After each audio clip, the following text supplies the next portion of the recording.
Chapter 16, An Appealing Promise, Unfulfilled, page 555.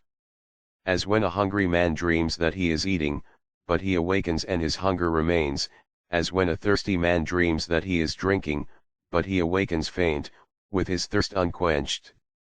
Isaiah, chapter 29 verse 8, New International Version. The discussion that has preceded brings a measure of sadness at the picture of something that promised so much but has fallen far short of that promise. What has happened among Jehovah's Witnesses reminds me of thoughts expressed some decades ago by a member of the British Parliament. The footnote reads, W. J. Brown, who died in 1960, whether his expressions here quoted are from a speech or treatise, I have been unable to determine. End of footnote. Explaining why his conclusion was that the only categorization that really matters is that which divides men as between the servants of the Spirit and the prisoners of the organization, he demonstrated the way in which the human spirit develops an idea and then, with the intent of giving substance to the idea, an organization is formed. As to what so frequently happens, he observed, whether the organization be political, religious, or social is immaterial to my present argument. The point is that, the idea having embodied itself in organization, the organization then proceeds gradually to slay the idea which gave it birth. If a religious organization, its message will crystallize into a creed. Before long, the principal concern of the church will be to sustain itself as an organization. To this end, any departure from the creed must be controverted and, if necessary, suppressed as heresy. In a few score or few hundred years what was conceived as a vehicle of a new and higher truth has become a prison for the souls of men. The idea having given birth to the organization develops a self-interest which has no connection with, and becomes inimical to, the idea with which it began. Now, the thing which permits this process of diversion to take place, so that the organization comes to stand for the opposite of the idea which originally inspired it, is the tendency of men and women to become prisoners of the organization. Instead of being servants of the Spirit, the organization becomes less the vehicle of the idea than a channel through which particular interests must be served. The footnote reads, Brown's words echo those expressed earlier by Dean Inge, 1860–1954, who said, every institution, even the church, ends up by strangling the ideas it was founded to protect. Quoted in Good News Unlimited magazine of October 1989, page 10. End of footnote. Human knowledge is a dynamic, expanding thing, both on a personal level and collectively. When beliefs become crystallized in the form of creeds or official teachings to which people are required to conform in order to perpetuate an organization, conflict inevitably results. It produces a dividing line between what the parliamentarian calls servants of the Spirit and prisoners of the organization. The organization now known as Jehovah's Witnesses, from its beginning somewhat over a century ago, gave promise of much that was appealing. It sought to break with creed-bound worship of God, to return to the simplicity of first-century Christianity, free from formalistic ritualism, elitism, clergy-dominated thinking, sectarian dogmatism, and intolerance.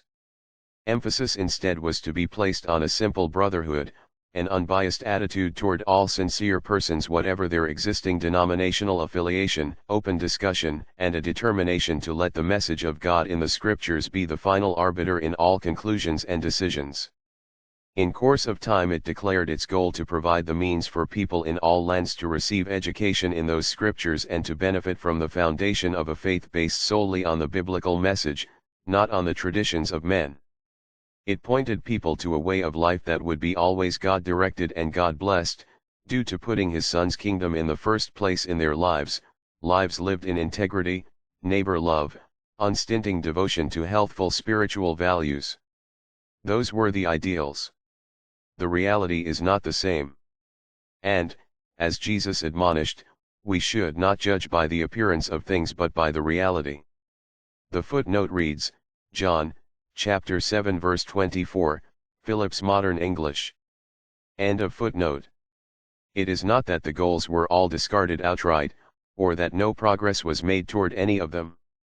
To take the view that there is nothing good whatsoever to be found in the religion of Jehovah's Witnesses and to engage, as some former witnesses do, in a career of deriding it manifests only intense bias. When persons leaving do this, it raises questions as to the purity of their motive in leaving. If there was nothing good whatsoever there, then why were they drawn to it in the first place, or why did they remain in it for 5, 10, 20, or more years? Similarly with those of other religious affiliations, do they not realize that in many cases persons entering the witness organization did so precisely because of their disillusionment with the churches to which they had belonged? Frequently the witness organization wins persons' interest largely by default, the failure in certain areas on the part of many churches being as much a factor as the apparent benefits offered within the witness organization. People are often disillusioned by what they see as hypocrisy among many church leaders and members. They are confused by the multiplicity of denominational divisions and the sectarian spirit which contributes to such divisions. They are concerned about the nationalism expressed, the record of warfare within Christendom, the history of oppression of minorities, and the fact that political action has often been required to bring about racial equality within Christian communities. One former witness, living in Northern Virginia, who joined a small church after her separation from the Watchtower organization, related that she had always been a worker when a witness, and so she continued to be a worker in this small congregation. As a result, they began giving her additional responsibility, and this continued over a period of about 2 years. She stated, however, that the farther up the ladder they moved her, the more church politics she saw, and she finally withdrew. Similar disillusionment can and often does result in connection with movements developed by persons who have themselves left the Watchtower organization. The same person just mentioned wrote of a phone call she received from a young woman in her area who had been disfellowshipped for having association with a disfellowshipped person. The woman said she was so adversely affected by a voluminous legal packet sent to her by the Watchtower Society's attorney, Leslie Long, designed to show that any legal action against the society would be futile, that she decided to contact some former witnesses. She first contacted a man whose name she had found through the news media. She related that she spoke with him by phone for close to 2 hours. As a result of his insistent dogmatism in pushing certain orthodox doctrine and his concern for receiving money before mailing her any information, her comment was that she felt that if he had been her only contact with a former witness, she would go back to the Watchtower organization. Another woman, living in California, wrote, "Your book was a refreshing change from the JW bashing, judgmental books written by embittered witnesses. I can understand why some are bitter. I fight that myself, having spent 20 years in the organization. I desperately need to talk with someone for emotional support, but it's so hard to find balanced, non-judgmental advice from groups who seem to have as biased an agenda as the witnesses themselves. I've had enough closed-mindedness to last a long time." A former witness living in Indiana had, due to the repressive position of the organization, taken out a post office box under an assumed name, so as to be able to correspond safely with former witnesses. She wrote, "So many ex-JW5 I have seen on TV and read their literature show an attitude that turns me off. Perhaps it is smugness or vindictiveness. I feel they are themselves guilty of the things they accuse the Watchtower of, half-truths, lifting things out of context, etc.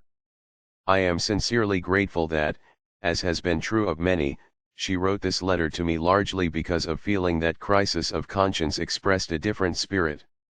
Self-examination, then, should always precede critical assessment of another's position or claims, otherwise we can be focusing on the speck of sawdust in our brother's eye and failing to see the plank in our own."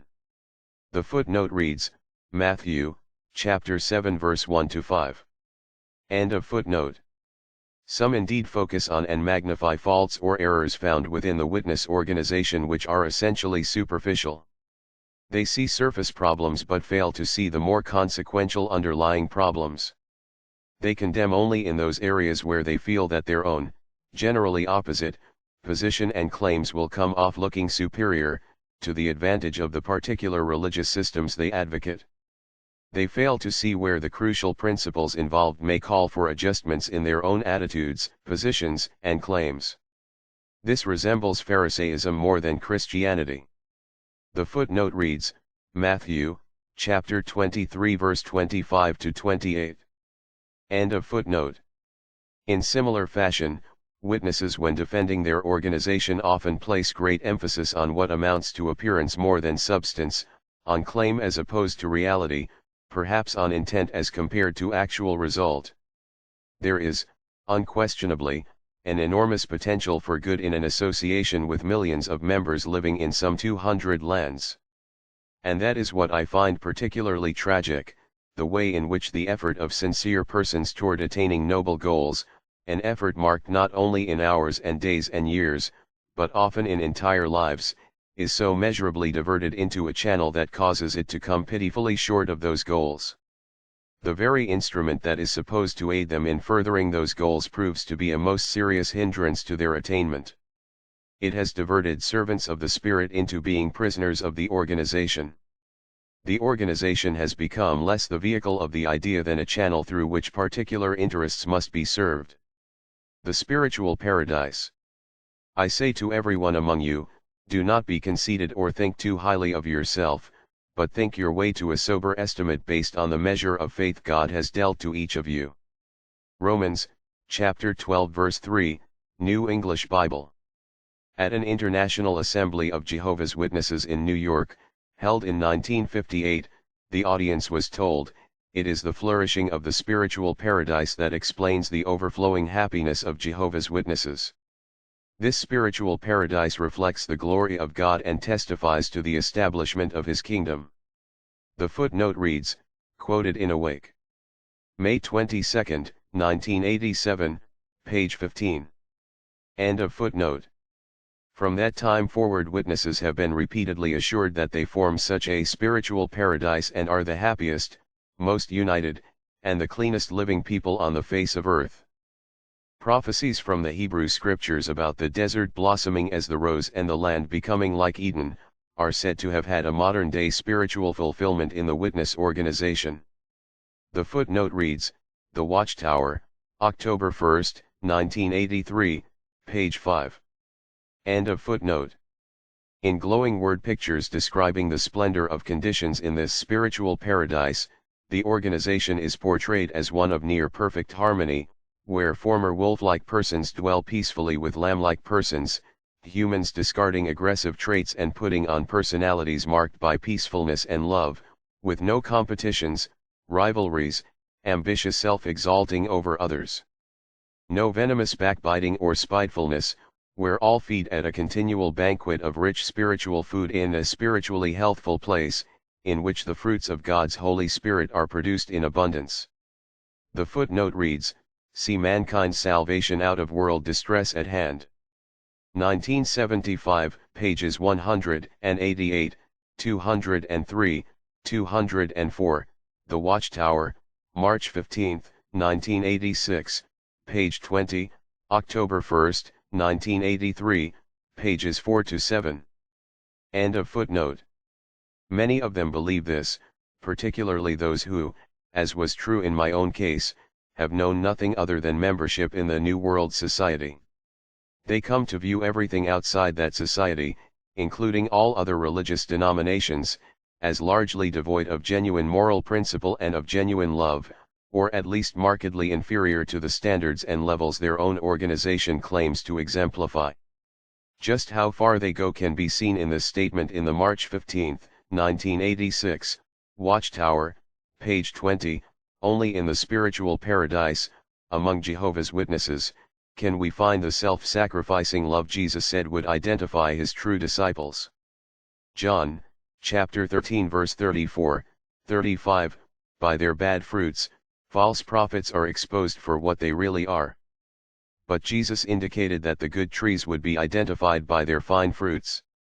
Matthew, chapter 7 verse 15 to 20, And what fine fruitage we have in the spiritual paradise. Amazing increases are taking place in practically every country. Because they are taught by God, Jehovah's Witnesses really produce the fruits of Christianity in their lives. Only they have an organization that completely abides by what God's word has to say on sexual immorality, abortions, drunkenness, stealing, idolatry, racial prejudice, and other worldly pursuits and practices. And they alone are the ones obeying the command to preach the good news of Jehovah's kingdom. Matthew, chapter 24 verse 14, God's own word unquestionably points to Jehovah's Witnesses as the one organized people that have his blessing. Though told that this is unquestionable, we owe it to the interests of truth to ask how factual the organizational self-estimate just expressed really is. The claim is not that they are somewhat better or measurably better or an improvement on other religions. The claim is of being outstandingly better, of actual exclusivity in these fields. They are unquestionably the sole spiritual oasis in a world desert. In view of the exhortation found in the Apostle Paul's words at Romans, chapter 12 verse 3 earlier quoted, urging against thinking more highly of oneself that is warranted, how sober an estimate does the organization's published self-image prove to be? The fruit of faith. The apostle emphasizes three fruitages of God's Spirit as of greatest importance to the Christian: faith, hope and love. The footnote reads, 1 Corinthians, chapter 13 verse 13. End of footnote. Faith is the very basis for Christianity. On it, all else is built. The scriptures themselves teach us to put our faith in God and in His Son. Nowhere in all the scriptures do we find any instruction or encouragement to place our faith in men or in a human system. The apostle states, for the foundation, nobody can lay any other than the one which has already been laid, that is Jesus Christ. There is nothing to boast about in anything human. Paul, Apollos, Cephas, the world, life, and death, the present and the future, are all your servants, but you belong to Christ and Christ belongs to God. The footnote reads, 1 Corinthians, chapter 3 verse 11, 21-23, the Jerusalem Bible. End of footnote. By contrast, the Watchtower publications divert faith from its true object, in a sense fragment it so that it is not wholly and undividedly directed to, and based on, God and His Son. They encourage people to put faith in a victorious organization, as the wording on the front cover of the March 1, 1979, Watchtower reads, put faith in a victorious organization. An entire book could be filled with examples of their wholesale transferal of scriptural statements made about God and Christ to the visible organization. Earlier chapters of this present book have documented the manner in which loyalty to God is equated with loyalty to the visible organization, submission to God's direction is equated with submission to the visible organization's direction, trust in God's word is equated with trust in the word of the visible organization. As also documented, scriptural statements relating to Christ are in the same way appropriated and applied to the organization. It presumes to share with Christ His role of being the way and the truth and the life. The footnote reads, John, chapter 14 verse 6. End of footnote. Of all the wrongs evident in the religion, the gravest, I believe, is in this diversion of faith to a human system. The Watchtower organization is not alone among religious systems in doing this. But it certainly presents an outstanding example of assumption, and an assumption that merits the designation of arrogant, of what rightly belongs only to God and Christ. When persons allow themselves to be led along such a course, the purity of their faith cannot but suffer. Genuine faith becomes adulterated with credulity. The greater the diversion of faith in God to faith in men, the more damaging the results.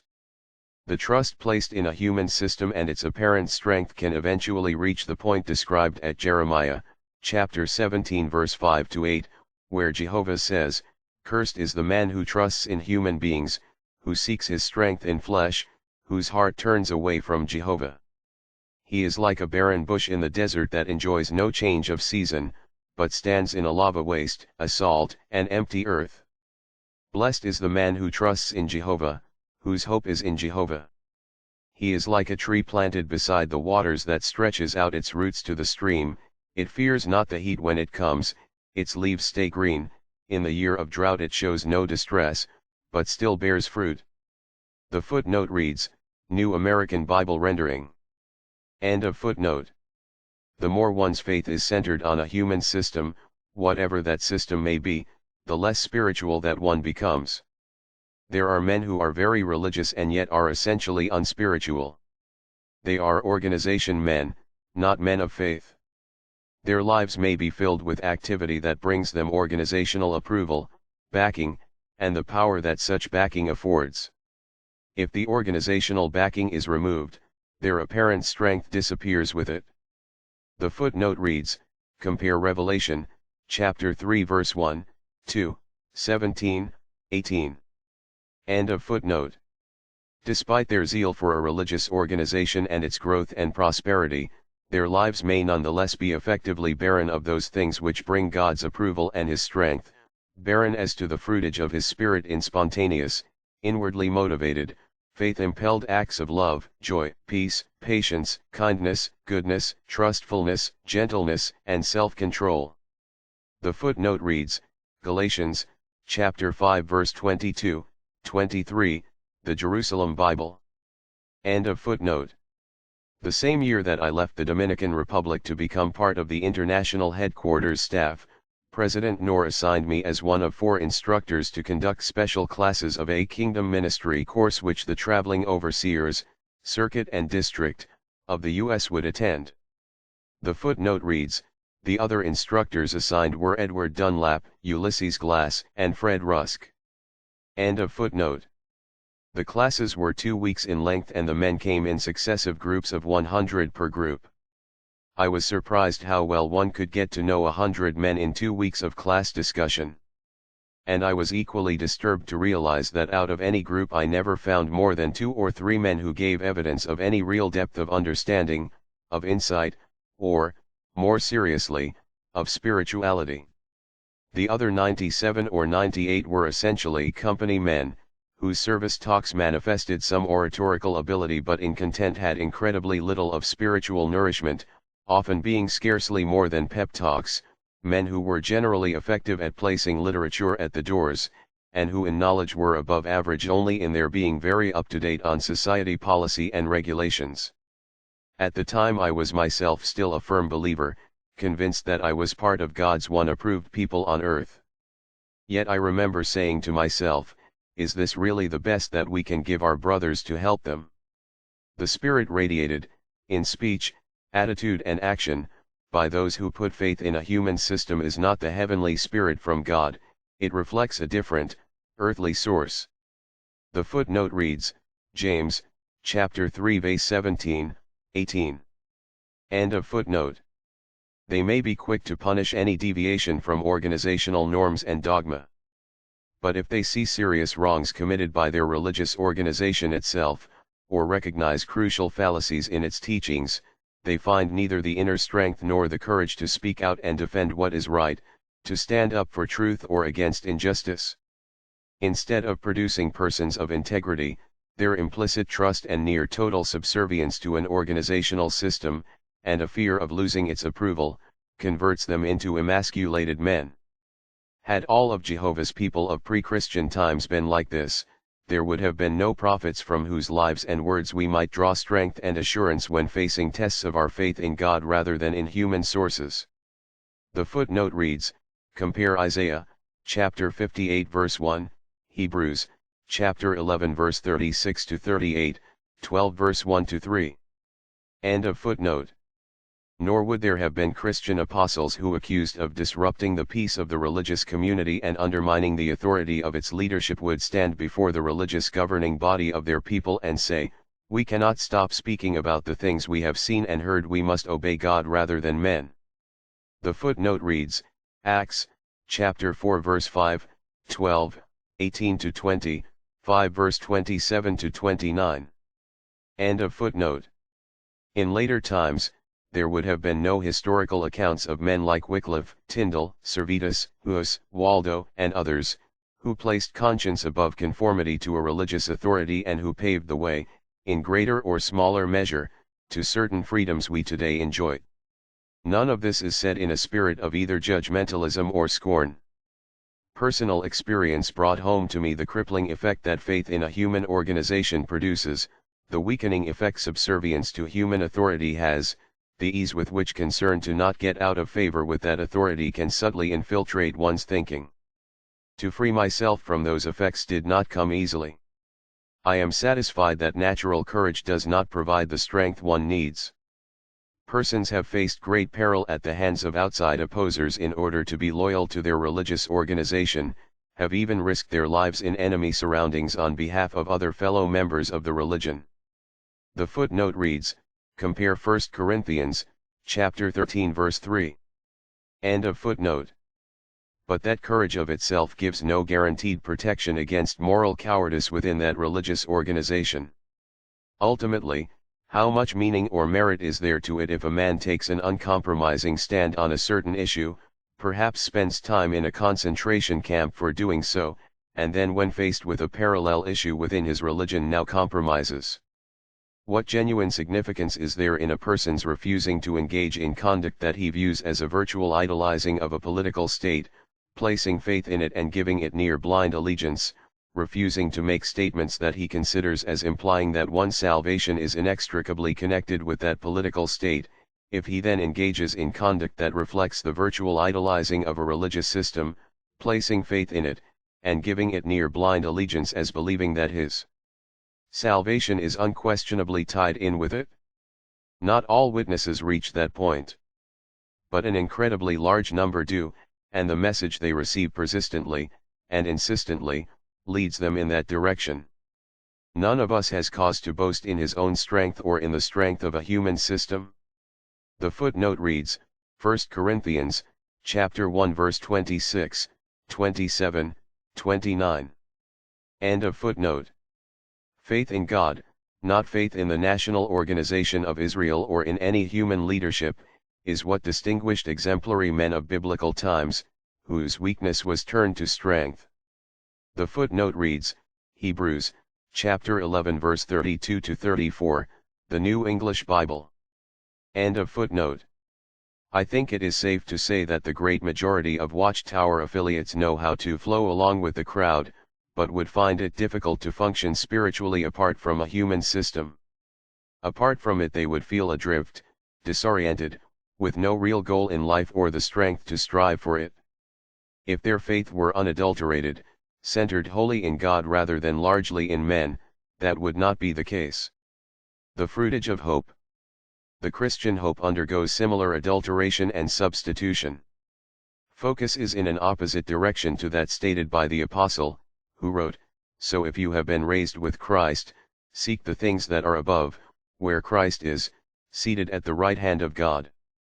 Set your minds on things that are above, not on things that are on earth." The footnote reads, Colossians, chapter 3 verse 1, 2, see also Philippians, chapter 3 verse 19. End of footnote. In the first century, it was because of their concern for fulfillment of earthly desires including liberation from oppression by worldly powers and the restoration and enjoyment of many physical blessings that many found God's Son a disappointment as to fulfilling their messianic hopes. The footnote reads, compare Luke, chapter 24 verse 17 to 21, John, chapter 6 verse 11, 14, 15, 25 to 27, Acts, chapter 1 verse 6. End of footnote. They failed to appreciate the far more wonderful liberation and blessing he actually accomplished. Their false hopes blinded them to the true hope and caused them to acquiesce in the death of God's Son. As discussed in the previous chapter, one of the great attractions for people to associate with the Watchtower organization is precisely its emphasis on fulfillment of physical, earthly desires. Those hopes and expectations are simultaneously excited by the assurance that the anticipated fulfillment is soon to be realized, very close, at the doors, right at hand, assurances that are based on human interpretations and which are repeated over and over again. When foretelling the coming of false messiahs, Christ spoke also of men who would come, saying, "The time is very near now," and of such he counseled, "Never follow men like that." The footnote reads, Luke, chapter 21 verse 8, Phillips Modern English. End of footnote. The true Christian hope is not based on mere desire or wishful thinking, but on reality.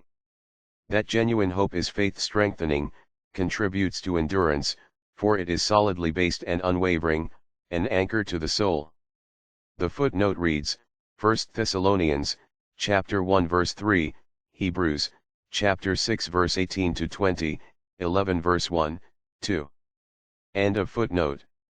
Because of this, it does not disappoint or defraud, is always reliable and inspires confidence. The footnote reads, Romans, chapter 5 verse 5. End of footnote. By contrast, the hopes excited by the Watchtower, often tied in with certain dates, have again and again led to disappointment and, for many, to disillusionment. The expectations aroused proved to have had no more substance than a mirage, no more stability than a will-o'-the-wisp, no more constancy than the shimmering, undulating light produced by swamp gas. Young people have confidently believed that they would never grow old in this system of things and have predicated all their plans and steps on that belief. But they have grown old and have often faced difficult, even depressing, problems because of the decisions they made in earlier years, decisions largely controlled by a falsely based hope. Yet the organization, wedded as it is to its 1914 date, has claimed to know for an absolute certainty that the time is very near now, that people in the particular time frame indicated could confidently believe it is possible to escape from the very experience of dying. There is nothing upbuilding about such illusionary hopes. To the contrary, they are destructive of true hope, weakening to genuine faith. In an unusually candid memorandum sent to the headquarters writing department in 1978, one branch office describes the effect of the organization's chronological speculations and the kind of motivation this produces, saying, "Then there is the question of Bible chronology and motives. Many brothers started to preach positively that the new order would come in 1975 or shortly thereafter. This aroused the interest of some people who sought further information about the new order, and liked what they heard. They also became convinced on basic doctrines.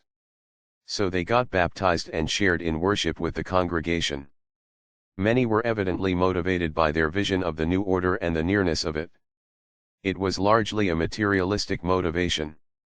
When 1975 came and passed without bringing in the new order, such ones, not having a strong enough spiritual motivation, saw it best to return to running with the world in the quest of material things in the hope of enjoying a better order in the present system of things. Sadly, many who were much longer in the truth have been affected in a similar way. Since 1975, or, in about 3 years' time, about 30,000 have either drifted away from the truth or have become irregular in the service in this country. The footnote reads, Memorandum from the Watchtower's Nigeria branch office, dated October 12, 1978, page 10. End of footnote. As the Watchtower itself has admitted, the disappointment produced has in some cases led to spiritual disaster. The footnote reads, The Watchtower, April 15, 1990, page 27. End of footnote. The branch memorandum quoted, while showing that the effect on many was to give increased support to congregational activities, relates that many started pioneering with that date in view, cut short their studies, restricted regular employment or refused opportunities for earning more money, neglected their health, and that with that year's passing felt disappointed and disillusioned. I have seen people very greatly harmed by the false urgency surrounding the 1975 predictions, with some undergoing extreme emotional stress, families facing enduring economic strain for years, men who had given up good jobs having bouts with alcoholism due to the difficulty in finding new employment, elderly persons who faced a bleak future due to using insurance or similar funds prematurely, persons whose physical health was seriously damaged due to putting off surgery or other treatment. If the sacrifice had been for truth, for God, for a noble purpose, then it would be worth it. But it was due to a mental concoction originating with one person and then promulgated by an organization, and it ended in nothing, proved a complete fiction. They may try to shrug it off, but the responsibility for all this rests with those who gave birth to the false hopes, who stirred up and excited illusionary expectations. Both Christ and the Apostle Paul urged for calmness and against letting earthly events and predictions become a source of alarming excitement. The footnote reads, Matthew, chapter 24 verse 6, 2 Thessalonians, chapter 2 verse 1, 2. The Greek word rendered terrified at Matthew, chapter 24 verse 6 in the New World Translation is the same word rendered excited at 2 Thessalonians, chapter 2 verse 2. End of footnote. The Watchtower publications do the opposite, utilizing whatever world events may be current to foment agitated presentiment, a sense of something cataclysmic about to occur. They are openly committed to maintaining an unremitting sense of urgency among all members. This is used to fill the roles of both the proverbial carrot and the stick. On the one hand, it entices with the prospect of surviving Armageddon into a new world and never dying. On the other, it serves as a prod toward intensified activity in carrying out the organization's program and working toward its goals. It is an urgency based on significance attached to world events, the implications being those the organization itself attributes to the events.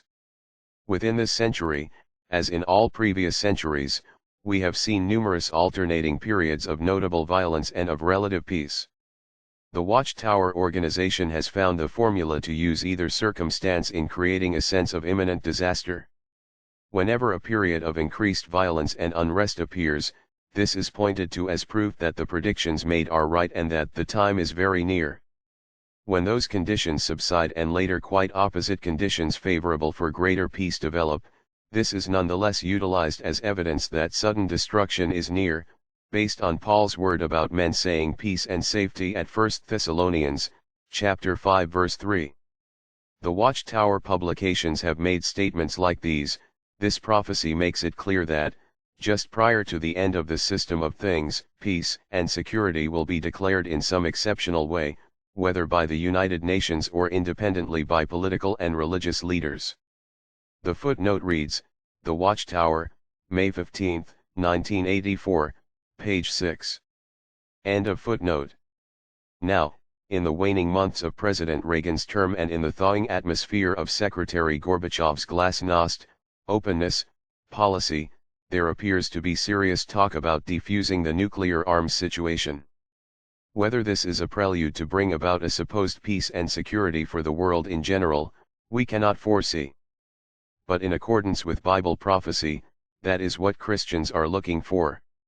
The footnote reads, Awake, April 8, 1988, page 14. End of footnote. It will come as an unmistakable signal that world destruction is imminent. The footnote reads, True peace and security, how can you find it?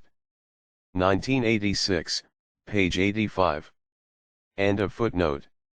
Yet the context of the Apostle's words are against this very viewpoint, for he states, about dates and times, My friends, we need not write to you, for you know perfectly well that the day of the Lord comes like a thief in the night. While they are talking of peace and security, all at once calamity is upon them. The footnote reads, 1 Thessalonians, chapter 5 verse 1-3, the New English Bible. End of footnote. Since that day of the Lord comes like a thief, clearly the apostle is not saying that people's talking of peace and security is some sort of signal or alarm in the form of a notable pronouncement. Thieves do not supply unmistakable signals or alarms to herald their imminent arrival. It is evident that Paul's words correspond to the words spoken earlier by Christ, that his coming will find people in an apparent state of normalcy, with life going on as usual, people eating and drinking, marrying and giving in marriage, building and planting, with nothing to excite premonitions or give advance indications that judgment is suddenly to begin. The footnote reads, compare Matthew, chapter 24 verse 26-39, 42-44, Luke, chapter 17 verse 26-30, 21 verse 34-36. End of footnote. The periodic pronouncements of peace and security the nations have been making again and again throughout history prove insubstantial and short-lived, and so does any premonition based on them. As far back as 1915, the first Watchtower president, C.T. Russell, expressed the view in a convention that the prophesied time of proclaimed peace had begun with the first peace conference at The Hague, 1899. The footnote reads, "See what Pastor Russell said," by L. W. Jones, a close associate of Russell, page 529. In this, as in following points, I am indebted to research done by Carl Olaf Johnson. End of footnote. World War I demolished the effects of the Hague Conference. Russell died in 1916 in the midst of that war. In 1917, his successor, J. F. Rutherford, now said that following the war there would be a short period of peace in fulfillment of the words of 1 Thessalonians 5 verse 3, with the end to come soon thereafter. The footnote reads, "See the Watchtower, January 1, 1917, pages 4, 5, December 1, 1917, page 358.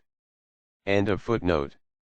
The sudden destruction delayed, however, and in the mid-1930s Rutherford wrote that now the time had come for the foretold peace pronouncement, according to him, to be made from the Roman Catholic hierarchy, preceded by global silencing of the work of Jehovah's Witnesses. The footnote reads, "See the booklet Choosing, Riches or Ruin." 1936, pages 31, 32, the book Enemies, 1937, pages 292, 293. End of footnote. Instead World War II began. In 1940, Rutherford wrote that the war would be interrupted by a brief peace period, immediately followed by Armageddon. The footnote reads, "The Watchtower, August 15, 1940, page 246, September 1, 1940, pages 259 to 266. End of footnote. After Rutherford's death, in 1942 the booklet Peace, Can It Last? Written by Franz, but delivered as a convention keynote speech by N. H. Knorr, continued to affirm, on page 26, that the peace period following World War II will be very short-lived, quickly followed by Armageddon.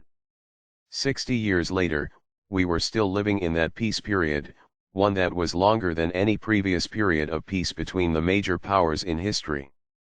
The footnote reads, "See International Security, Volume 13, 1988, page 80, International Studies Quarterly 30, December 1986, page 269. End of footnote. In the 1970s, with focus on the year 1975, Watchtower publications spoke of strange events taking place in our time, and that the peace and security prophecy seems to be rapidly nearing its fulfillment. The footnote reads, "See Awake. October 8, 1972, page 4, 9, God's Kingdom of 1,000 Years has approached." 1973, page 364. End of footnote. 1986 was declared internationally a year of peace, and this allowed for stirring up more excited expectations.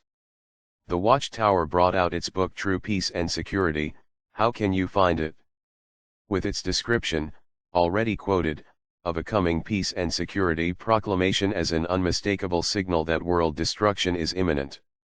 In 1990, with the Cold War drawing to its close, the book Mankind's Search for God, page 371, referred again to 1 Thessalonians, chapter 5 verse 3, saying, "Already another outstanding Bible prophecy is approaching fulfillment before our eyes.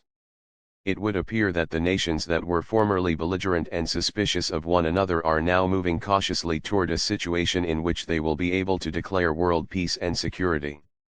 One would think that, after 7 decades of stirring up excitement by statements whose worth proved more short-lived than the peace movements on which they were based, an organization would feel moved to humility. Instead, the Watchtower says, the Watchtower Society will continue issuing in its publications timely warnings to the reading public, so that you will not be caught off guard by the coming pretentious proclamation peace and security, as devised by the nations of this old system of things." The footnote reads, The Watchtower, September 1, 1987, page 23. End of footnote. This is said in the face of the undeniable evidence that all the timely warnings of the past had proved ill-timed, ill-conceived, and ultimately meaningless. The language employed is consistently a mixture of confident-sounding declarations joined with deliberate indefiniteness and vagueness.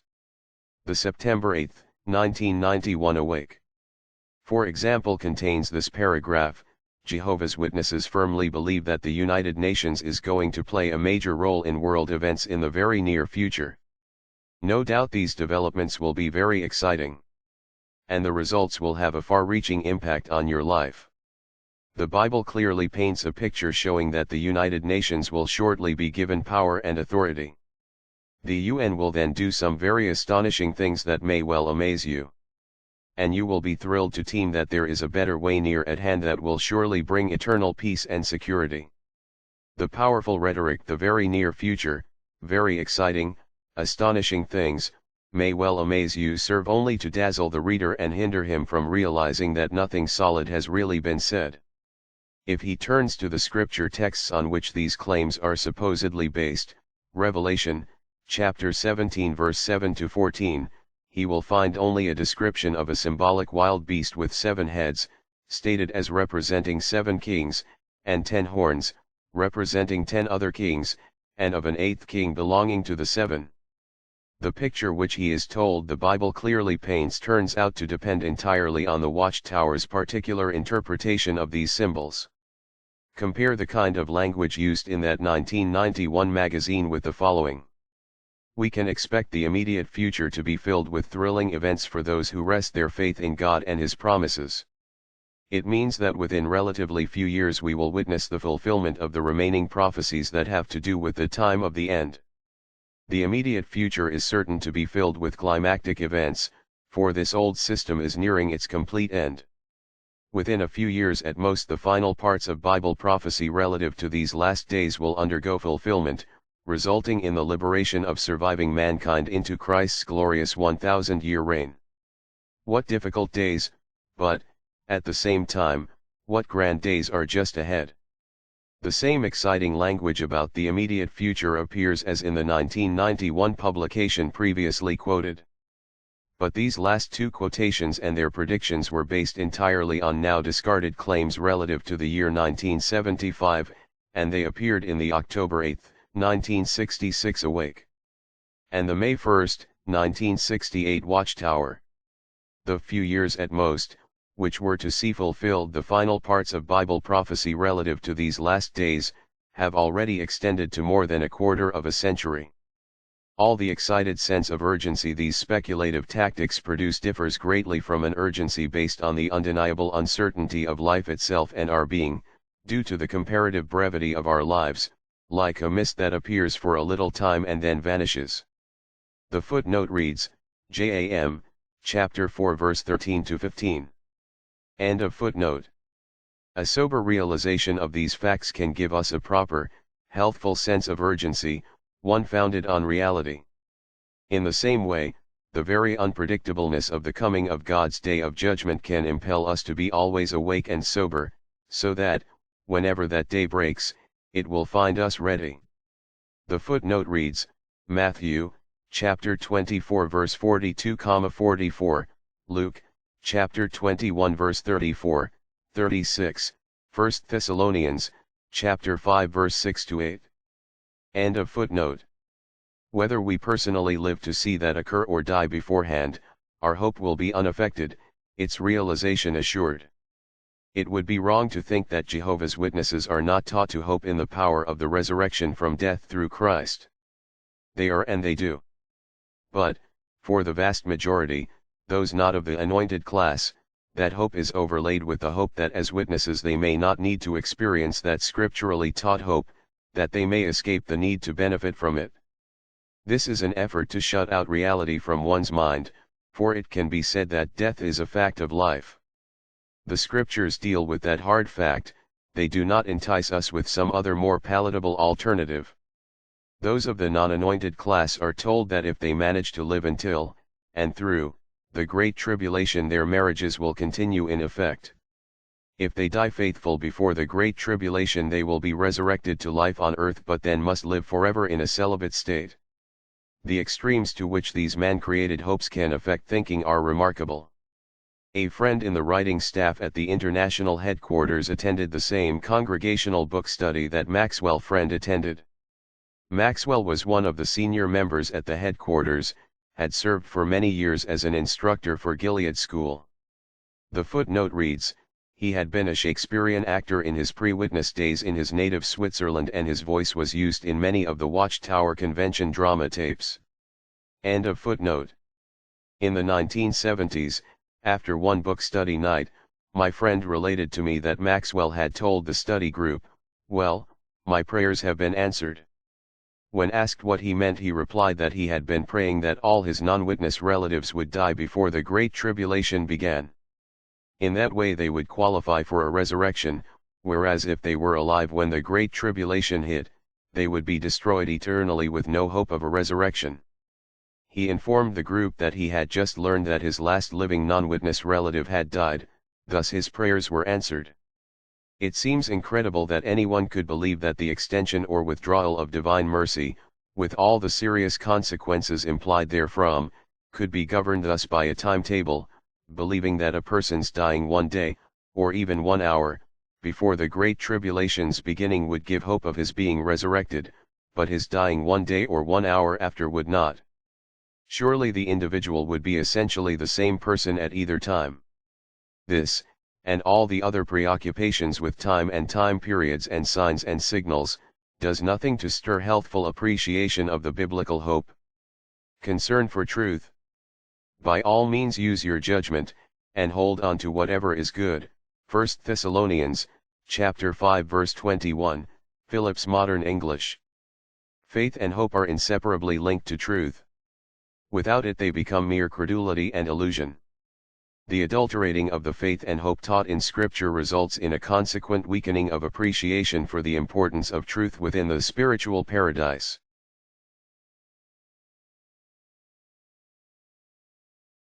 It should be readily admitted that there are fine statements of Christian conduct to be found within the literature of the Watchtower organization, including articles praising and encouraging compassion, mercy, modesty, humble admission of mistakes, and similar heart qualities.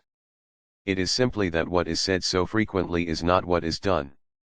Matthew, chapter 23 verse 3, to use the words of former Catholic theologian Davis, in place of concern for truth and concern for people, there is concern for authority at the expense of truth, and this clearly has produced an impersonal and unfree system. Not that concern for truth and concern for people are completely absent. It is rather that they are so severely subordinated to supposed organizational interests that they become expendable. I know personally many very intelligent, perceptive persons, men and women, among Jehovah's Witnesses. I know that many of them, including certain members of the governing body, have recognized quite a few of the serious errors in the organization's teachings and in their application. Yet these persons have continued to uphold the organization as God's chosen instrument on earth. I believe that inevitably their intelligence, at least the exercise of it, suffers as a result, is blunted, stifled, and continually diverted into efforts at rationalizing away wrong. Some of them are capable writers. But they write always with the consciousness that what they write must conform to the organizational creed, the particular spirit dominating at the time. They may write articles which are essentially healthful in content. Yet, as part of the whole, and coming from the organizational source, these serve the ultimate purpose of enhancing the organization's stature in the minds of readers and promoting the submission to its authority which it seeks, thereby binding persons to a system. Among the men, most of them will accept assignments to give talks at assemblies even if these contain statements and arguments that they themselves believe to be wrong. Their personal integrity suffers. They are acting a part, not being themselves, not being true to themselves. Studies made of mass behavior and mind control, as during the Nazi regime, show that among the most powerful factors have been the altering and control of people's behavior, group conformity, and a virtual unquestioning obedience to authority, generally accompanied by control of information received. People naturally have a sense of personal identity through their thoughts, their feelings, and their actions or behavior. It has been found that if one of these elements is changed, the other two tend to change along with it. Thus, if a change can be effected in a person's behavior pattern, the person's thoughts and feelings will also generally change, for otherwise he feels an intolerable sense of discrepancy and conflict, or dissonance, within himself. When not only is there a channeling of his time into a restricted and constant program of specific activities, but also his entire behavioral pattern, his pattern of conduct, speech, and dealings with others, is affected and altered, the person will feel an inner compulsion to adjust his thinking and his feelings or emotions to accommodate this change, in a sense, to validate the new behavioral pattern. His view of himself, his set of values, may all be adjusted to conform to the changed behavioral pattern. If that pattern is an imposed one submitted to only because of a supposed superior authority, it may not only rob him of his freedom of action. It may also rob him of his freedom of thought and freedom of feeling. When a person enters a highly scheduled program, such as, but not limited to, that of the Watchtower organization, he is made to feel that his very faithfulness to God is indicated by conformity to that program. It is not only the stress on a program of meetings and field service that exerts force. His behavior, in speech, actions, and attitude, must all conform to a pattern. Witnesses in time become hypersensitive to any expression or remark that sounds even slightly deviant to the organizational norm. The person's behavior toward former friends and neighbors similarly is altered, since he is now expected to view them all as worldlings, and deal with them accordingly. He becomes subject to a whole host of regulations and policies involving his employment, his relationships with all the people with whom he has daily contact, even relatives, who are not witnesses, his recreation, what he reads, and other facets of life. With such a drastic alteration to his previous conduct and behavior, there is the tendency to rationalize all else to make it harmonize with and justify the conformity called for. Only in this way can a relative peace of mind be obtained, though at a price. The footnote reads, "A letter I received from a former witness in Nigeria quite incisively expresses this. He said he was writing to convey his appreciation for gaining greater insight into the organization of Jehovah's Witnesses, and organizations I mortgaged my conscience to from my childhood to my adulthood." End of footnote. This control of behavioral patterns is strong toward all witnesses, even though most live in their own homes, as family members, and engage in secular work. How much more does it exert power toward those who are part of institutional families, part of the headquarters staff with its thousands of members, or of branch office staffs, all living together in multiple dwelling buildings, eating together in large dining rooms, spending the majority of their waking and working hours surrounded by persons who are all conforming to the prescribed behavioral pattern? The subconscious inner compulsion to adjust one's thinking, outlook, sense of values, standards, to fit the pattern is especially great for them. The dissonance they would otherwise experience would be intolerable. I feel that some of those I know personally are far more captive of their circumstances than they realize. This tendency to make thoughts and feelings conform to a behavioral pattern seems to be at least one explanation why, when clear errors in organizational teachings or policies are pointed out to them, most witnesses will either refuse to acknowledge them or deny their importance. When describing the process commonly used in mind control, one source states, "Another key aspect of thought control involves training members to block out any information which is critical of the group." A person's typical defense mechanisms are twisted so they defend the person's new religious identity against his old former identity. The first line of defense includes denial, "What you say isn't happening at all," rationalization, "This is happening for a good reason," justification, "This is happening because it ought to be," and wishful thinking, "I'd like it the belief to be true so maybe it really is." If information transmitted is perceived as an attack on either the leader, the doctrine, or the group, a hostile wall goes up. Members are trained to disbelieve any criticism. Loyalty and devotion are the most highly respected emotions of all. People are not allowed to talk to each other about anything critical of the leader, doctrine, or organization. Members must spy on one another and report improper activities or comments to leaders. Most importantly, people are told to avoid contact with ex-members or critics. The footnote reads, Combating Cult Mind Control, pages 61 to 65. End of footnote. The source quoted does not treat specifically of Jehovah's Witnesses, does not in fact even mention them. But the description fits them remarkably. Truth, in the biblical sense, is not merely intellectual or academic. It goes beyond simple concern for the factualness or fallaciousness of ideas and doctrines.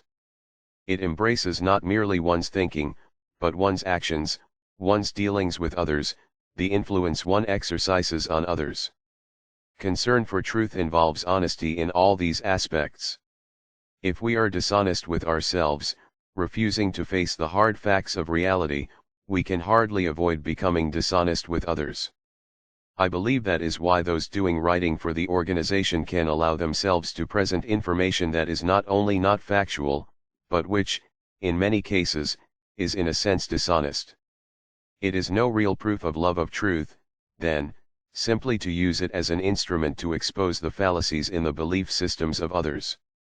The real test of our love of truth is when it exposes fallacies in our own belief system, and we not only accept it but are grateful to be freed from the error. The fruitage of love. While faith is the figurative soil in which all the fruits of God's Spirit are rooted, the superlative fruit among these is love, for it gives worth and meaning to all the others. As the Apostle expressed it, if I speak in the tongues of mortals and of angels, but do not have love, I am a noisy gong or a clanging cymbal. And if I have prophetic powers, and understand all mysteries and all knowledge, and if I have all faith, so as to remove mountains, but do not have love, I am nothing. If I give away all my possessions, and if I hand over my body so that I may boast, but do not have love, I gain nothing.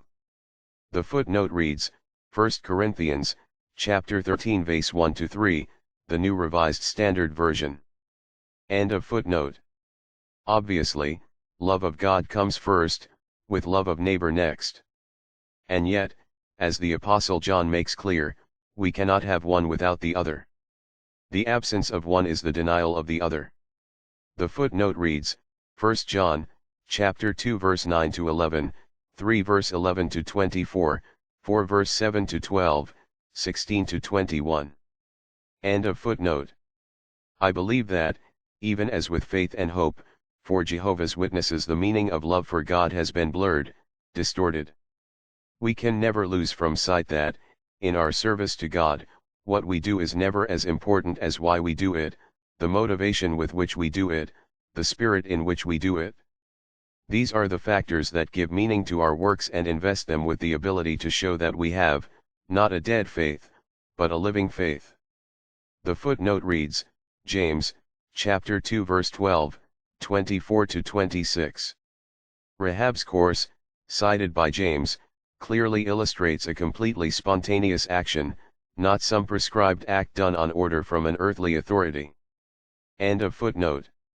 The highly structured programs of activity, the emphasis on numerical reports and figures that are so prominent in the Watchtower system tend to blur this truth, cause its importance to fade. Regularity in performing what the program calls for becomes the criterion, and people become very conscious of the need to be a regular publisher, regular in meeting attendance. Previously, many quotas were published as to numbers of magazines placed, return visits made, hours spent in the field. Though no longer openly stated, invisible quotas remain, and those not meeting them, particularly elders and ministerial servants, soon realize this. Focus is on the externals, on outward conformity, regularity, rather than on heart motivation.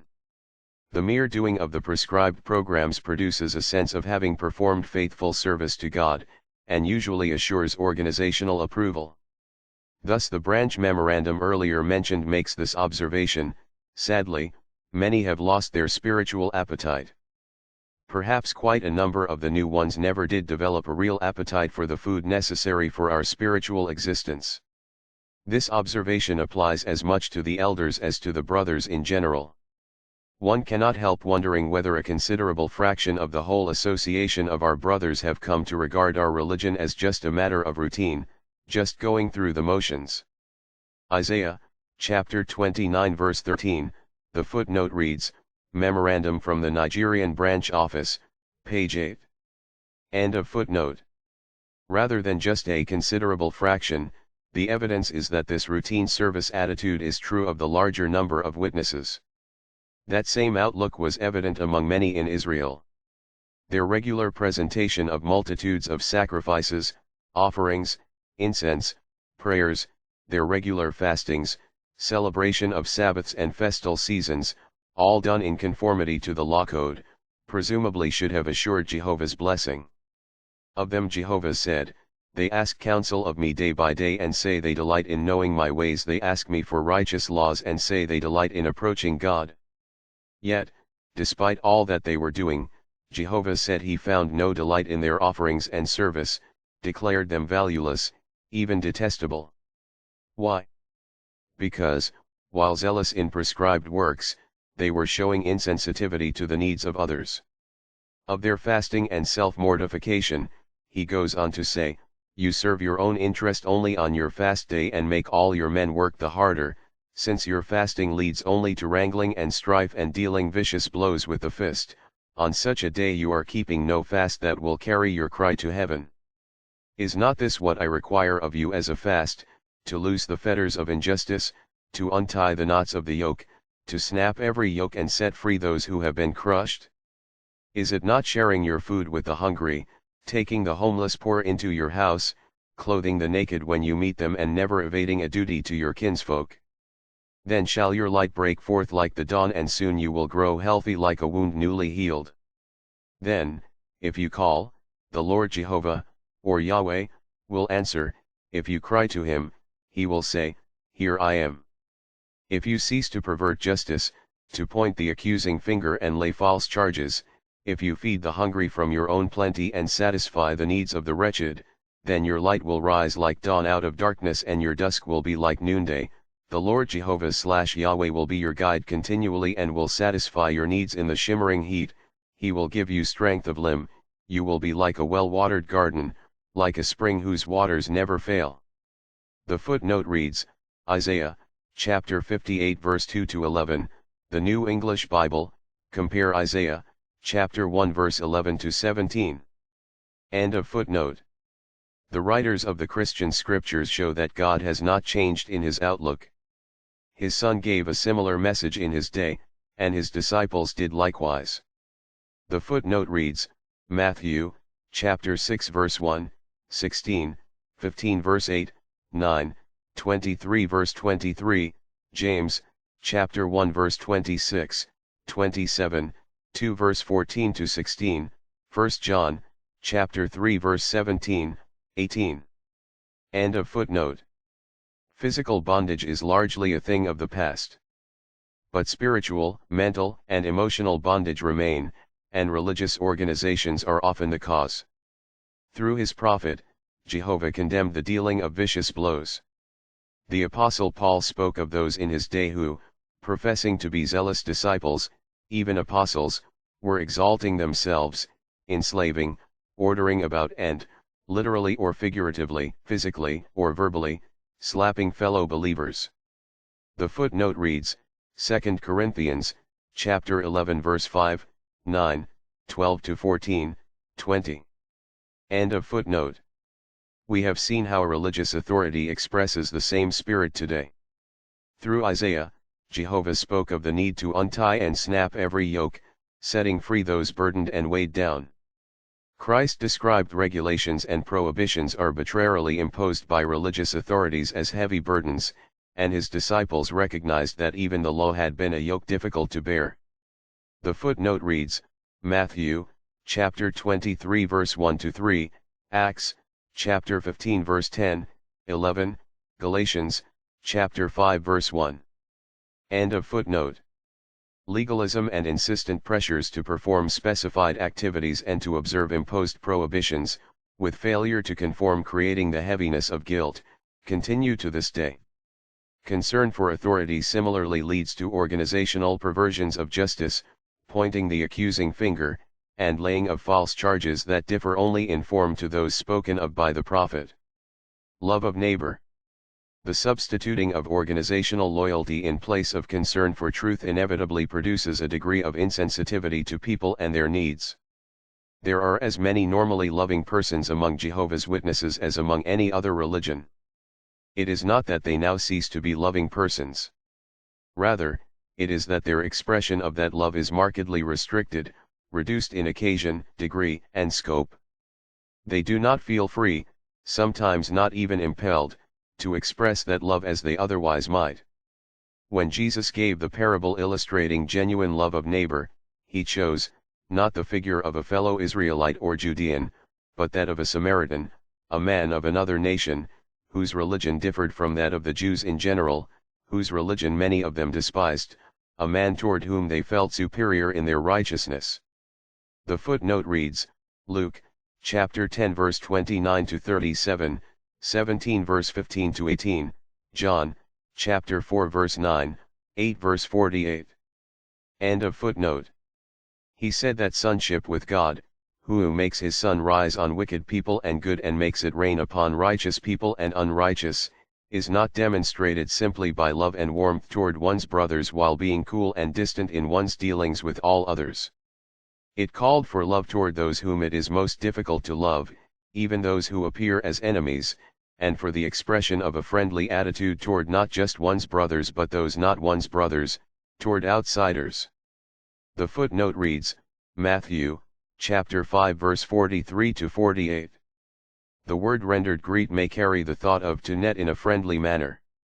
See the Expositor's Greek Testament, Volume 1, page 115. End of footnote. Jesus practiced what he taught, was willing to share meals and be a guest at homes where a Pharisee would never have set foot, causing him to be vilified and denounced as a man gluttonous and given to drinking wine, a friend of tax collectors and sinners. The footnote reads, Matthew, chapter 11 verse 19, John, chapter 4 verse 9, 40. End of footnote.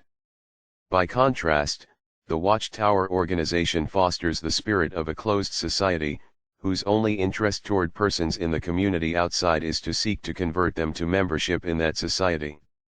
It essentially instills the feeling that only in case of some dire emergency, some natural disaster, accident, or other life-threatening situation, is there particular reason for a witness otherwise to show interest in the needs of those outside his brotherhood. The footnote reads, and when help is given to outsiders in such emergencies, it is almost always published thereafter in Watchtower or Awake. Articles. Contrast Jesus' words at Matthew, chapter 6 verse 1 to 4. End of footnote. Unquestionably, there are witnesses who do not manifest this restricted, ungenerous outlook, who do not parcel out their warmth and friendship in such a way, who show a friendly, caring spirit toward neighbors and fellow members of the community. I believe, however, that most persons who have witnesses as neighbors view them as essentially orderly, law-abiding people, but also find them generally cool and distant. Most witnesses feel that for them to go to a meal in the home of worldly neighbors or others would lead to organizational criticism in very much the same terms as those religious authority employed against Jesus. One of the first things that seriously disturbed me was being made aware of the lack of neighbor love even within the witness organization, and this on the part of those at the top level thereof. The manner in which, after only brief discussions, decisions could be made that would seriously affect the lives of thousands of persons was more than anything else what upset me. I came to realize that the concept of the exalted importance of organization allowed for men to develop an attitude that I can only describe as cynical toward the rest of the brotherhood, and still not feel a sense of guilt. Statements made in governing body sessions time and again conveyed the viewpoint that the rank and file among the witnesses needed to be strictly controlled, through rulings and policies, to avoid widespread wrongdoing. The genuineness of the heart motivation of witnesses generally was in this way placed in question.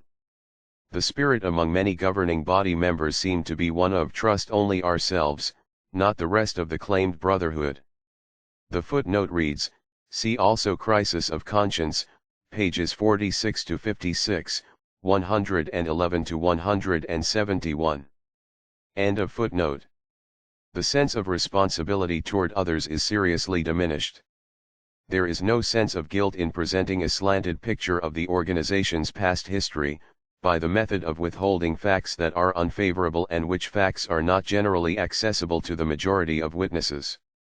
When predictions based on certain dates have proved in error, the attitude essentially has been, simply say nothing about it and the people, the body of witnesses, will soon forget it. Governing body members could even have their own personal doubts about the validity of claims regarding 1914 without feeling any need to make any cautionary statements to the witnesses in general as to putting implicit trust in those claims. The footnote reads, see Crisis of Conscience, pages 172 to 254. End of footnote. In this and in many other ways a cynical attitude is shown, one demeaning to the intelligence of the witness community as a whole. An example of this attitude is seen in the change regarding the distribution of literature. On February 25, 1990, the announcement was made in the United States that from March 1, 1990 onward Watchtower literature would be distributed free, on a complete donation basis, with no specified contribution stated. In Kingdom Halls throughout the country, organizationally supplied information was read to witnesses presenting this change in policy as one based on concern to greatly simplify our Bible education work and separate ourselves from those who commercialize religion. It was presented as making the literature more accessible to all persons. Thus, the entire change in policy was cloaked in wrappings of charitableness and freedom from self-interest. The footnote reads, an initial step had been taken at the U.S. District Convention's 1989 toward this change, when newly released publications were offered free to those in attendance, though with contribution boxes placed conveniently nearby. The monthly Watchtower publication Our Kingdom Ministry of May 1990 contained a supplement which quoted a letter from one family, saying, one outstanding new feature that really touched our hearts was the way you released the new publications. My wife and I were moved to really open up and give far more than we ever have at any assembly throughout the many years we have been associated. This illustrates the idea the organization wishes to develop in the membership, that the free literature policy change is purely motivated by a generous, charitable interest in people. End of footnote. What is nowhere stated, is that, long before the announcement was made, the Watchtower Society knew that the right of a state to tax a religious ministry's sale of religious literature had become an issue before the courts. This arose with regard to the imposition of a 6% tax by the state of California on literature distributed by the Jimmy Swaggart Ministries, Swaggart being one of the more prominent American television evangelists. The Watchtower Society, along with the National Council of Churches of Christ, the California Society for Krishna Consciousness, and other religious groups, had filed an amicus curiae, friend of the court, brief in this case urging the court to declare unconstitutional estates thus taxing the sale of religious literature by a religious organization. The footnote reads, see, among many similar news reports, the report in the Washington Post of January 18, 1990. End of footnote. On January 17, 1991, however, the U.S. Supreme Court ruled that a state had that right. The following month, February, 1991, the Watchtower Society issued its announcement of the change of policy to a free literature distribution. That announcement contained not one word about the matter of taxation. It conveyed to the witness membership the idea that the organization's decision had been reached purely on the basis of other, charitable and selfless, concerns. This is clearly cynicism in a blatant form. An article in the Atlanta Journal and Constitution of March 3, 1990, based in part on an interview with attorney for the Watchtower Philip Brumley stated, several Supreme Court decisions, including a recent decision ruling that California could tax literature and tapes sold by Jimmy Swaggart's ministry, convinced witness leaders to dispense with the suggested donation, Mr. Brumley said. If the motivating factor was indeed to make the message contained in Watchtower literature more easily available to people, why is it that this free literature policy currently is limited to the United States, Canada, Germany, and Italy, all countries with a notably strong economy? Why is it not worldwide? Or, if a gradual introduction was considered advisable, why did it not see its beginning in some of the poorer countries of the world? Why would it not be first implemented in the so-called third world countries where poverty is so extensive? If the new policy is to show that they are separate from those who commercialize religion, why do they continue with the old policy in all these other countries? The fact is that even the word free is rather hollow when compared with the actual practice. Previously, witness purchased their literature at the Kingdom Hall and, when placing it with the public, asked for a specified contributions and kept the amount received to compensate for what they had spent initially to obtain it. Now, they obtain their literature at the hall without directly paying for it, but a contribution box is placed alongside the literature counter and there is an obvious sense of pressure to contribute for whatever they receive. Then, on placing the literature with the public, they are counseled to inform the householder taking literature that a donation is acceptable for the literature, though without specifying any amount. If a donation is made, the witness is instructed that he or she should not keep that donation, thereby covering his or her cost of the literature, but should turn it in as money donated to the Watchtower Society.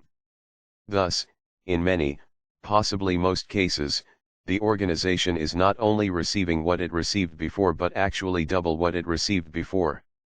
When some publication is now advertised in one of the Watchtower journals, the advertisement may say nothing of a donation. However, if the reader writes in requesting the publication and does not send an accompanying donation, the headquarters practice is to have a local witness visit the individual at his home, carrying the requested publication, this method allowing for the witness to bring up the suggestion of a donation for it. The footnote reads, "It may be noted that other religious organizations, such as the Worldwide Church of God, have for decades given their literature away free to the public, and this without any implied expression of an interest in a donation." End of footnote. Simultaneously, the organization has adopted the policy of offering meals at assembly cafeterias free to those attending the assemblies. This, too, had a precedent. I recall in the 1970s, while I was on the governing body, that the West German government imposed a heavy tax on the Watchtower branch, stating that the cafeteria operations at assemblies were clearly profit-making operations. The equivalent of more than $1 million was raised by the German witnesses to pay for the tax. In the U.S., all those charged with the administration of assemblies, called district assembly overseers, have long been instructed that the cafeteria operation should produce sufficient profit to cover all assembly expenses. Witnesses may have thought that the monies they put in the many contribution boxes at the assembly sites were used to cover such expenses, but the assembly overseers were specifically told that all such contributions were to go directly to the Watchtower Society, not to be used to cover assembly expenses. One wonders how long it will take the organization to extend these policies to the poorer countries of the world. They may possibly find that, unlike results in the economically strong countries where the policies now apply, their material returns will be lessened when and if they do so, for not only would the public in those poorer countries be less likely to make donations for literature accepted, but many witnesses would find themselves financially unable to bear the expense of giving literature to people without at least being able to cover the cost to themselves. As it is, the words the organizational leadership sends out in praise of their new policy continue to ring hollow, and their failure to frankly acknowledge to the membership the factors behind the change, actually disguising the reason, remains a remarkable evidence of cynicism, a manifestation of a certain contempt for their intelligence. This is hardly the neighbor love that does unto the other as one would have done to oneself. Loving friendship. A true companion is loving all the time, and is a brother that is born for when there is distress. Proverbs, chapter 17 verse 17.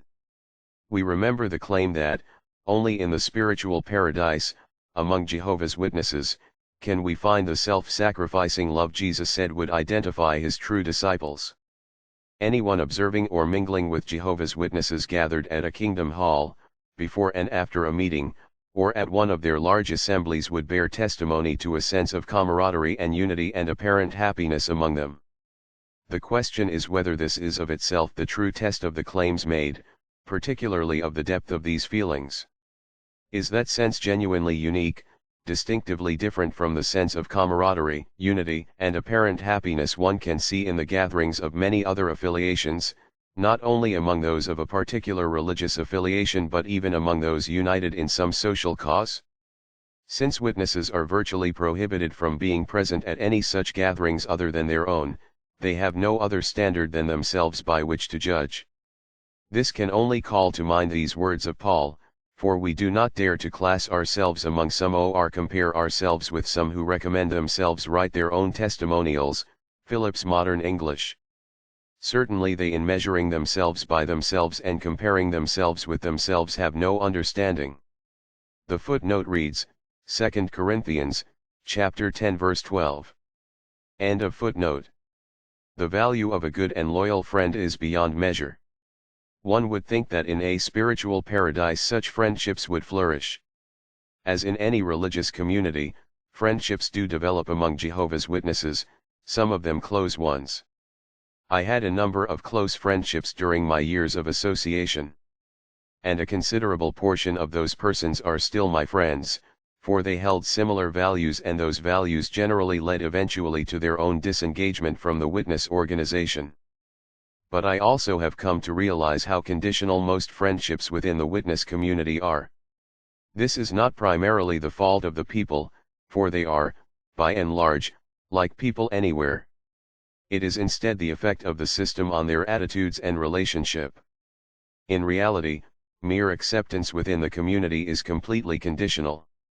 As we have seen, the April 1, 1986 issue of the Watchtower states, page 31, approved association with Jehovah's Witnesses requires accepting the entire range of the true teachings of the Bible, including those scriptural beliefs that are unique to Jehovah's Witnesses.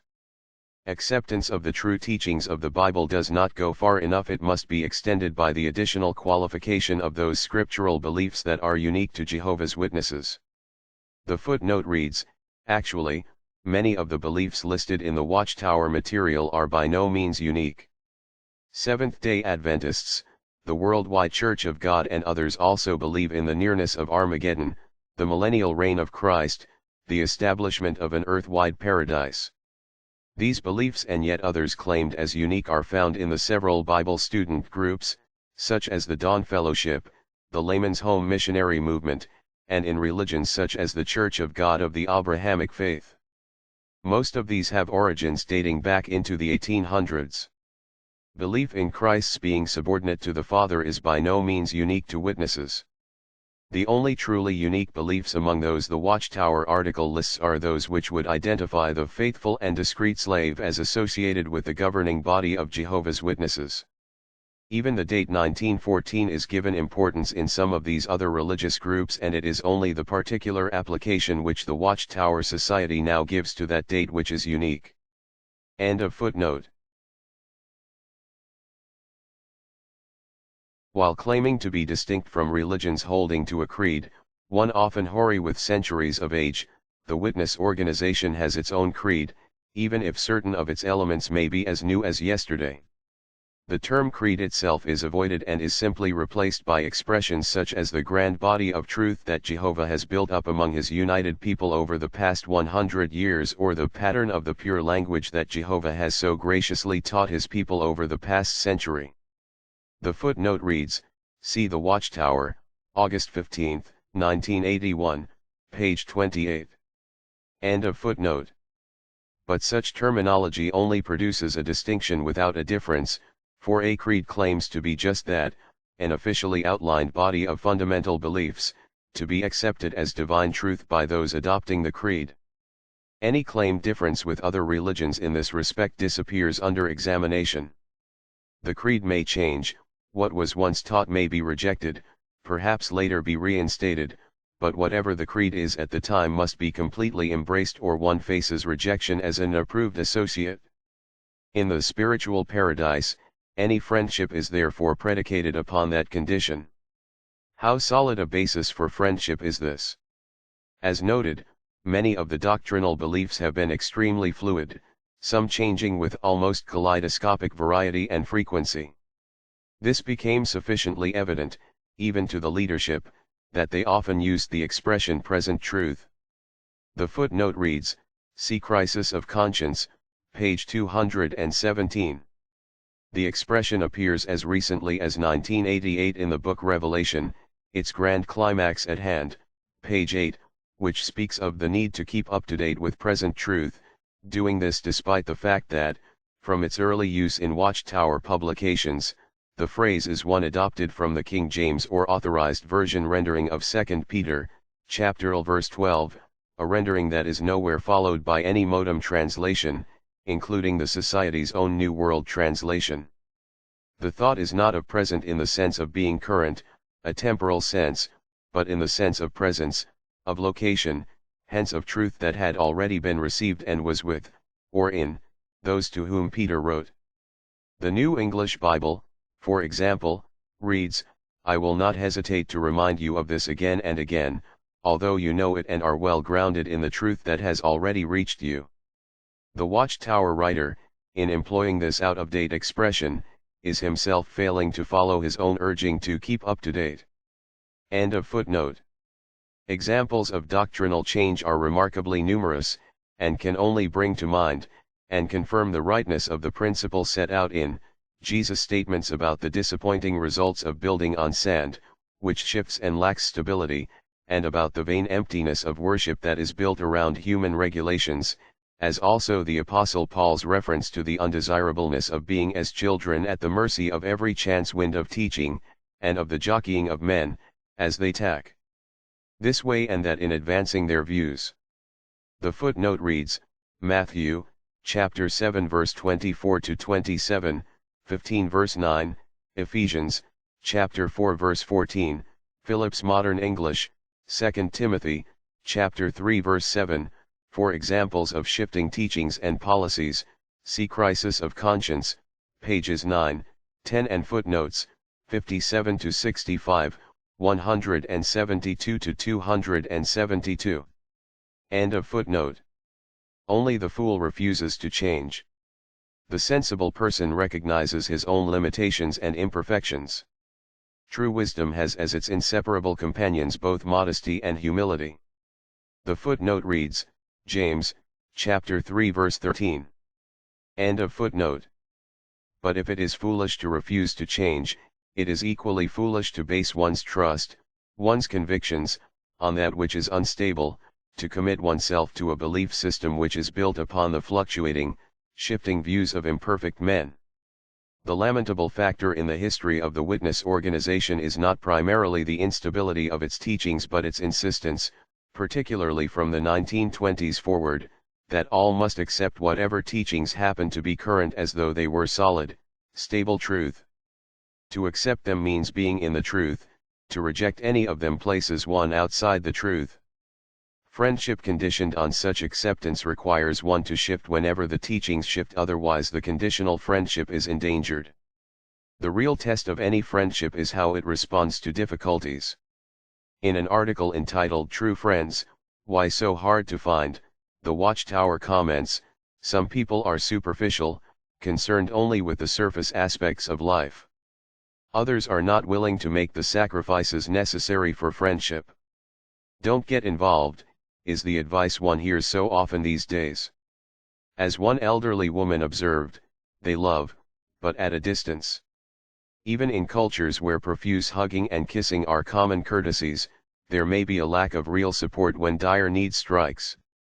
Under the subheading Shallow Friendships, the article goes on to say, many people, nevertheless, claim that they do have friends. But how much depth is there to such relationships? Often a person takes an interest in someone because of what that one has to offer, not because of what he is. Such friendships are therefore likely to be short-lived, for as soon as the friend ceases to be useful, he or she is promptly discarded. The footnote reads, The Watchtower of May 15, 1985, pages 3, 4. End of footnote. I believe that any witness who takes time to weigh matters will realize how greatly friendship among witnesses, ultimately and in the final analysis, is predicated on one's being in favor with the organization and what he has to offer in such an organizational context, not on what he is as a person or the qualities he has or the values he upholds. The person's qualities or values have merit only as they conform to and advance the organizational interests. That kind of friendship is very much like one that stems primarily from one's holding membership in good standing within a club, lodge, union, or similar group. The intense stress on performance within the organizational works program strongly affects attitudes. Persons who at one time contributed much to the organization's support by their intense activity in field service and who, due to economic difficulties, health problems, family matters, or other causes, have had to greatly reduce their activity, all too often find that interest in them wanes in proportion to this decrease in what they can now give in service. Some who engaged in full-time service as pioneers, missionaries, traveling overseers, doing so until older age, find that there is nothing truly reciprocatory about it all. While they had something to give, the organization gladly accepted their sacrifices and whatever increase in membership it helped produce, but when they no longer had the ability to give in the form desired, they were in effect shelved, receiving a form letter acknowledging their past service and thereafter essentially forgotten. Unlike other religious systems, the organization has no realistic retirement provisions for such long-time representatives. Men, along with their wives, who spent years in circuit work, moving from place to place week after week, when no longer able to keep up with the demanding schedule, are put on what is called the infirm special pioneer list. The monthly allowance they receive could never, of itself, adequately cover the cost of living in today's world. Unless they receive help from relatives or past acquaintances, they must often live a life of genuine austerity. Many are essentially objects of charity. The warmth of interest shown in them, the degree of esteem and expressions of appreciation, rarely continue on the same level. They are the same people, have the same qualities, but, to use the words of the Watchtower, what they have to offer has diminished and they are not as useful as in the past. The footnote reads, as in the case of Sue Walker, related in an earlier chapter, such Christian activity as caring for aged parents is not viewed as being as meritorious as activity in some theocratic service such as being a missionary or serving at Bethel. End of footnote. Throughout the organization, a notably large number of men who faithfully served as elders for years have, in the past decade or so, decided to resign their eldership. At times the reason has been that they simply feel that their wives and children deserve more of their time and attention. At other times it has been because they could not conscientiously enforce certain organizational policies or advocate certain teachings. In resigning, they may have preferred not to make known these feelings and have only said the resignation was for personal reasons. Yet many such have expressed that this step caused an unexpected reaction of sudden coolness on the part of the congregation, even a diminishing of friendships, in some cases a virtual rejection, the announcement of their no longer being elders causing fellow witnesses to view them as if they should now be avoided as wrongdoers.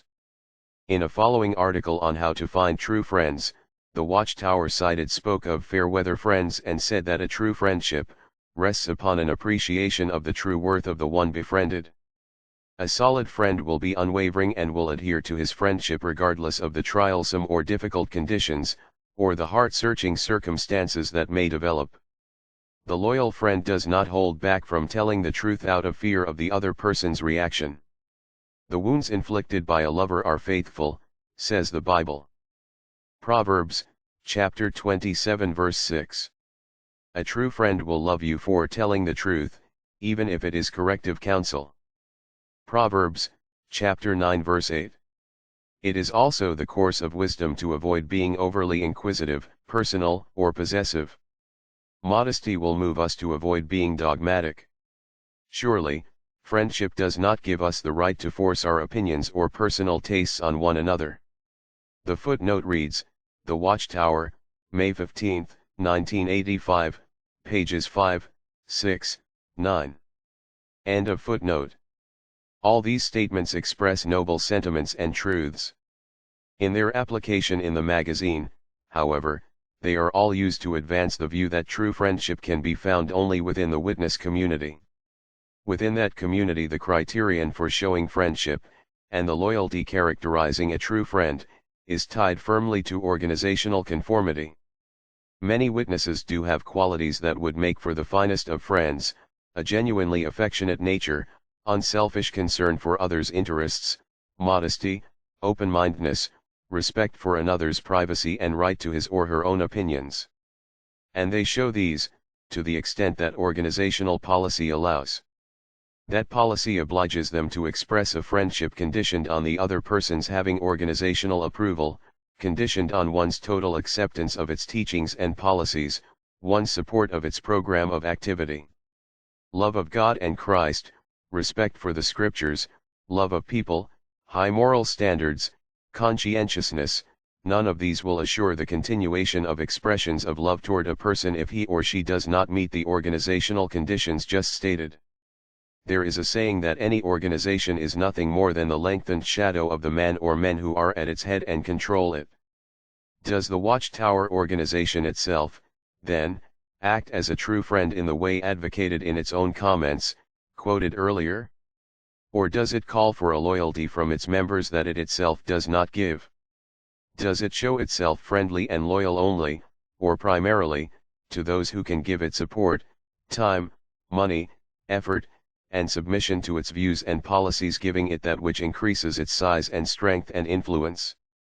Does it show itself warm to, and speak in praise of, those who do this in large measure, giving much, but cool to those who do it in lesser measure, subtly implying that it expected more from them?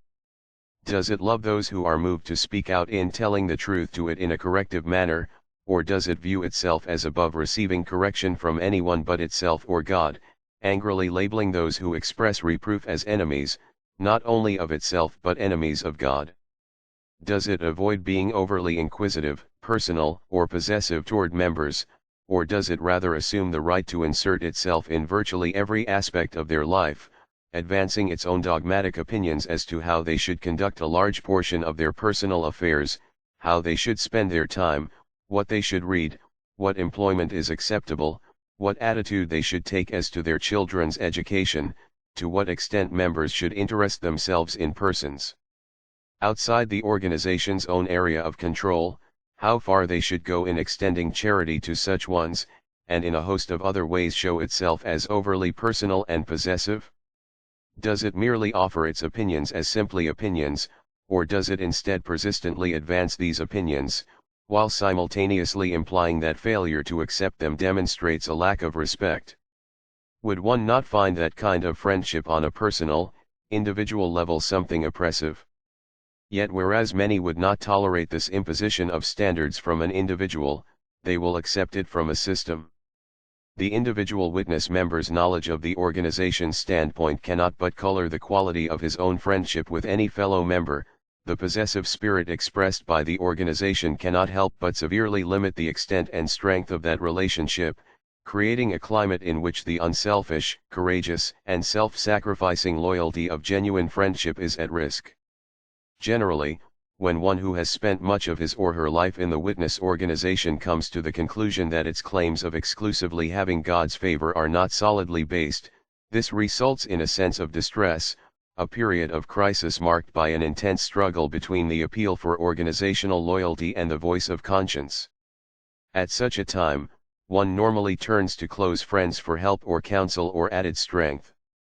One of the great blessings of true friendship is precisely that sense of freedom to open up on things of deep concern, knowing that, while the friend may not agree, he or she will listen and give honest consideration to one's reasons and especially one's motivation.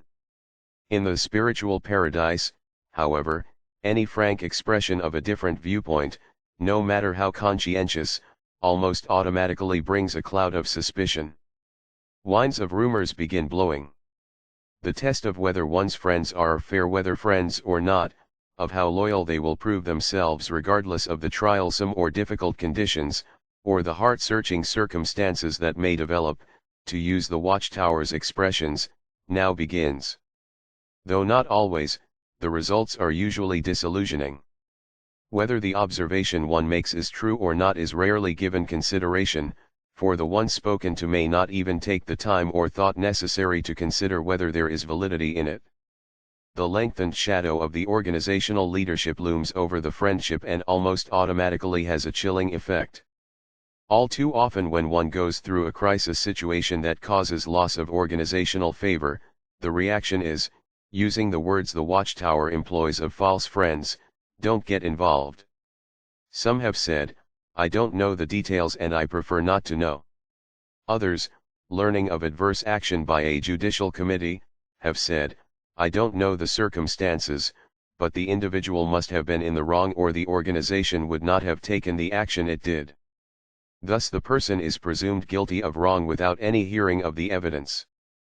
I know personally of a number of long-term friendships where both parties saw the same fallacies and organizational wrongs and felt free to discuss them in private conversation. When one of the parties came under organizational scrutiny, however, the other, perhaps with a degree of embarrassment and with assurances that "my respect for you hasn't changed and you'll still be my friend," nonetheless in effect said that circumstances made it necessary to cease communication and association. As the Watchtower's quotation of the elderly woman's comment puts it, "They love, but at a distance, in contrast to the friend sticking closer than a brother in time of crisis." The footnote reads, Proverbs, chapter 18 verse 24. End of footnote. This concern for organizational acceptance and a corresponding lack of concern for truth are by no means unique with Jehovah's Witnesses. It is also true of other religious organizations. A few years ago, while I was visiting in California, some friends took me to see Ambassador College. It is the major educational center of the Worldwide Church of God, originally founded by the now deceased Herbert W. Armstrong, and occupies a relationship comparable to that of Gilead School with the Watchtower Society. While in the large cafeteria-style dining room I could not help but note the similarity between the people and surroundings to those found in a dining room of one of the Watchtower institutions, such as the Brooklyn Bethel. The surroundings were pleasant, everything was scrupulously clean, the young people there, of different racial backgrounds, were all neatly dressed, many carrying briefcases, and their faces reflected a sense of dedication. The initial impression could only be that of peaceful unity, of earnestness in making known what those there understood to be God's purpose. More recently, I read a letter published in a periodical called Ambassador Review. It was written by a former member of the Worldwide Church of God who had been part of the staff of Ambassador College.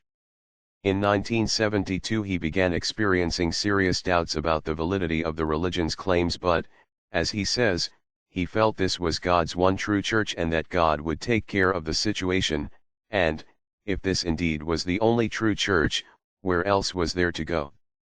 He adds that many in the church said we shouldn't even open a piece of literature written by a dissident. However, he finally withdrew from this organization, in 1974, and among the conclusions he had by then reached were these: before an individual becomes a member of the Worldwide Church of God, he is encouraged to prove all things, hold fast that which is true. The ministry tells him, "Don't believe what we say, check it out. If we teach contrary to God's word, do not follow us." Unfortunately, the opposite process begins once one is in the Worldwide Church of God. The member is told that Mr. Herbert W. Armstrong is closer to God and has more of his Holy Spirit than anyone else, which is the reason he is the leader of the church, or since Mr. Herbert W. Armstrong is the leader of God's church, he must be closer to God and have more of his Holy Spirit than anyone else. This type of circular reasoning is taught to the members, and is applied to a lesser degree to successive layers of officials on down the line. By the time you get to the lowly laymember, his opinion is worthless, when compared with the hundreds of those who must be closer to God since they have higher positions, or who have higher positions since they are closer to God. There is so much here that is familiar. The same initial process stressing personal conviction when attracting persons, thereafter followed by the same process of subordinating them to an authority structure once they are inside. For Jehovah's Witnesses, no persons are viewed as in a closer relationship to Jehovah God and Christ than those forming the governing body. They believe that Holy Spirit operates in a special way toward these men. Those of what the Watchtower has referred to as the rank and file feel that to question the direction of this body is to question God's direction of his people. The former Worldwide Church of God member goes on to say, in this way the member is stripped of any confidence in himself or God's Spirit in him. He places Mr. Herbert W. Armstrong and the rest of the ministry in the position of defining what he must believe, in place of Jesus Christ and the Bible. The ministry carefully shows the lamembers how to prove the beliefs of the Worldwide Church of God from the Bible.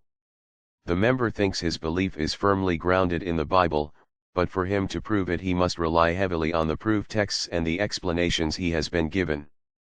I don't necessarily mean all these beliefs or explanations are incorrect, but the member is being groomed into a spiritually dependent person, and his primary dependency isn't on Christ or the Holy Spirit, but on Mr. Herbert W. Armstrong and the ministry of the Worldwide Church of God. It doesn't take a spiritually strong person to merely accept exactly what the church teaches and to obey it strictly. But it does require strength of character and spirit to question, research, prove, and then abide by your convictions, regardless of what the church or anyone else says. The footnote reads, from a 1976 letter by Bob Derringer to Charles Hunting. End of footnote. The remarkable parallel between the conditions he describes in this religion and those prevailing among Jehovah's Witnesses should be obvious to any witness. One need but substitute governing body and the organization in place of references to Mr. Armstrong or the church ministry and the description fits precisely. All religious organizations obviously endeavor to instill loyalty in their membership, encourage submission to the direction of the leadership. What attaches an added degree of reprehensibility is when there is such a sharp contrast between the reality and the extreme claims an organization makes for itself, the constant self-praise and self-commendation accompanied by an equally constant deprecation of all others and of their religious record. The climate of fear thus found in the Watchtower's spiritual paradise and its effect on freeness of speech is strikingly like that found in countries controlled by a totalitarian system, where one must be constantly on guard due to an informer system. In numerous cases, the person's own mate or family members or relatives have threatened to go to the elders simply because the individual conscientiously questions the biblical support for a certain teaching, or because of quietly discontinuing attendance at organizational meetings. At times it is the carrying out of this threat by family members that leads to judicial hearings. The result is a circumstance like one long ago that caused Jehovah's prophet to give this warning: do not put your faith in a companion. Do not put your trust in a confidential friend. From her who is lying in your bosom guard the openings of your mouth. For a son is despising a father, a daughter is rising up against her mother, a daughter-in-law against her mother-in-law, a man's enemies are the men of his household. The footnote reads, Micah, chapter 7 verse 5, 6. End of footnote. The friendship of David and Jonathan is often cited in Watchtower literature as an example of the loyal unity that should be found in God's congregation. The footnote reads, see, for example, the Watchtower of May 15, 1985, page 9, January 1, 1989, page 28. End of footnote. Jonathan's loyalty to David, however, is in stark contrast to that generally found within the witness organization. David was suddenly placed in a position of complete disfavor with what constituted the national organizational structure of Israel, topped by its visible, theocratically appointed head, King Saul. He was viewed as an enemy by such anointed organizational head, was forced to live like a disfellowshipped or excommunicated person. The footnote reads, 1 Samuel, chapter 19 verse 11, 12, 20 verse 1, 22 verse 1, 2. End of footnote. David even hid out for a time at Gath among the pagan Philistines, the people who ultimately caused the death of Saul, and he also placed his parents in the protective care of the king of Moab. The footnote reads, 1 Samuel, chapter 21 verse 10, 22 verse 3, 4. End of footnote. If Saul's son Jonathan had lived according to the watchtower concept of an overriding duty to uphold and support all organizational action and policy, he would have summarily ceased all association with David. Very much to the contrary, though knowing that the highest authority of the national organization viewed the man as an enemy, he continued to meet with David and act on his behalf, even speaking in the defense of this condemned, exiled man before the anointed, theocratically appointed, organizational authority. He did so because he believed that David was blessed of Jehovah, despite the organizational rejection he was experiencing. The footnote reads, 1 Samuel, chapter 20 verse 16. End of footnote. Jonathan's loyalty was not predicated upon, nor controlled by, organizational acceptance and approval. It had a far higher basis. Though perhaps rare, there are persons among Jehovah's Witnesses who have courageously demonstrated that kind of friendship despite the outcome they knew might lie ahead. Fruitage of joy. In listing the fruits of the Spirit, the Apostle places joy after love. The footnote reads, Galatians, chapter 5 verse 22. End of footnote. As with the other aspects of the claimed spiritual paradise, the genuineness of this fruitage presents a contrast between appearance and reality. During the nearly 60 years of my life spent in association with Jehovah's Witnesses, I had many enjoyable experiences and I retain some pleasant memories. Though I am definitely happier now, I was not unhappy then. Yet I know that what degree of happiness I did have was always limited and restricted by a sense of unremitting pressure. The problem was not with internal pressure, resulting from heart motivation, for that led to spontaneous acts that brought me much happiness. The problem was with external pressure that seemed to lay claim to all my time and all that I was, that squeezed out truly spontaneous acts and use of time.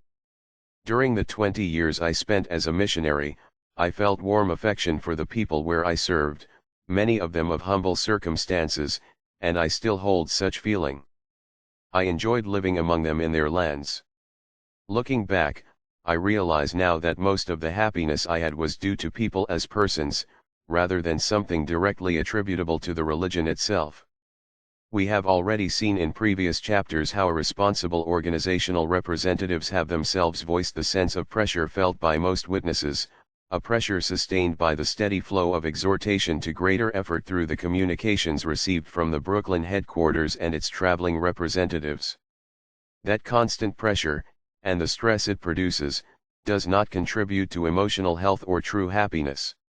Nor does it lead to genuine spiritual growth and the joy this produces. It contributes to a routine of activity that often brings little sense of accomplishment, and which is largely sustained by the hovering sense of guilt the organizational pressure creates.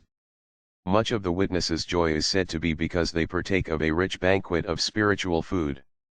Though regularly told that they are spiritually the best fed people on earth, the fact is that, when they feel safe to do so, witnesses frequently acknowledge a sense of monotony, tiring sameness, in their meetings, even their large assemblies being annual repetitions of what has been said again and again in previous assemblies. Their service meetings manifest many of the markings of sales meetings, with emphasis on techniques and constant exhortations to greater activity and productivity. The assembly programs are extraordinarily predictable from year to year. All talks of any length, either given locally or at assemblies, must conform scrupulously to outlines the organization itself supplies. Listening, one in reality hears the organization, not the person speaking. Often if asked what they learned at a meeting or at an assembly program, witnesses are hard put to recall anything of substance to give as a reply. Rarely do they come away with anything that stays in their mind as something genuinely strengthening to faith or that can contribute toward an improvement in their service to God and their efforts at Christian living. The youth among Jehovah's Witnesses particularly express their sense of weariness in these meetings, finding much that is monotonous. The ratio of children of Jehovah's Witnesses who, upon reaching the age of independence, leave the organization has always been notably high. A letter sent to the headquarters by one longtime elder and city overseer made these comments about both home instruction and congregational instruction of young people. The teaching at home has been, in most cases, superficial. Depth is lacking, relevancy is absent. Some parents have built superlative young people out of fire-resistant material. Others raise themselves, and although exposed to the truth, it never had great meaning for them. Thus, they marry, get a job, start a family and disappear into the woodwork. They're present but always on the perimeter. For example, I have conducted sessions with young men in the congregation relating to improvement of speaking and reading. It also addresses itself to teaching and teaming the Bible. It's not organized, it's informal. But all the participants beg for more such sessions. They love to come, and soon others are coming with them. This attitude is completely opposite to the congregation meetings. Why? They are personally involved. Their opinions are valued, their progress is noted, and they work hard to qualify for assignments. I know this can't be done everywhere, we do not have the personnel. But the concept is right, I feel, because it works. The footnote reads, quoted from a letter sent by Robert McKee, dated March 1, 1978. End of footnote. The elder himself says that the young men's loving to come was completely opposite to the congregation meetings, and that personal involvement and appreciation of their opinions were a significant part of the difference. What he did was on his own initiative, neither supported by the society's own program nor encouraged by the society. In reality, if others, even elders, had begun following his example, they would most certainly have been warned not to offer an alternative to the organization's own program. The footnote reads, McKee was not only city overseer for Tampa, Florida, but also the person who recorded the gospel accounts for the Watchtower's Bible tapes. I am quite certain that this granted him special consideration. End of footnote. That remains the case today. It is a known fact that most witnesses read only the scheduled material in the assigned book or magazine, if they even read that beforehand, and rarely take the time to look up or meditate on any scriptures cited. In virtually every article or in any scriptural discussion, the organization, its policies, goals, its claimed importance are regularly interwoven into the discussion, and these color the understanding of the scriptures cited, overshadow or even displace the sense of the context. Members are not encouraged to use their minds as individual mature Christians, but are instead reminded constantly of the need to conform, to avoid anything resembling independent thinking, to accept what the faithful slave serves them as if coming from God.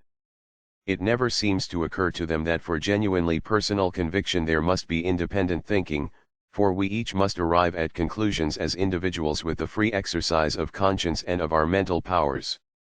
Similar to the situation described in the text from Isaiah, the nourishment of the spiritual banquet proves to be more illusion than reality, and spiritual hunger remains.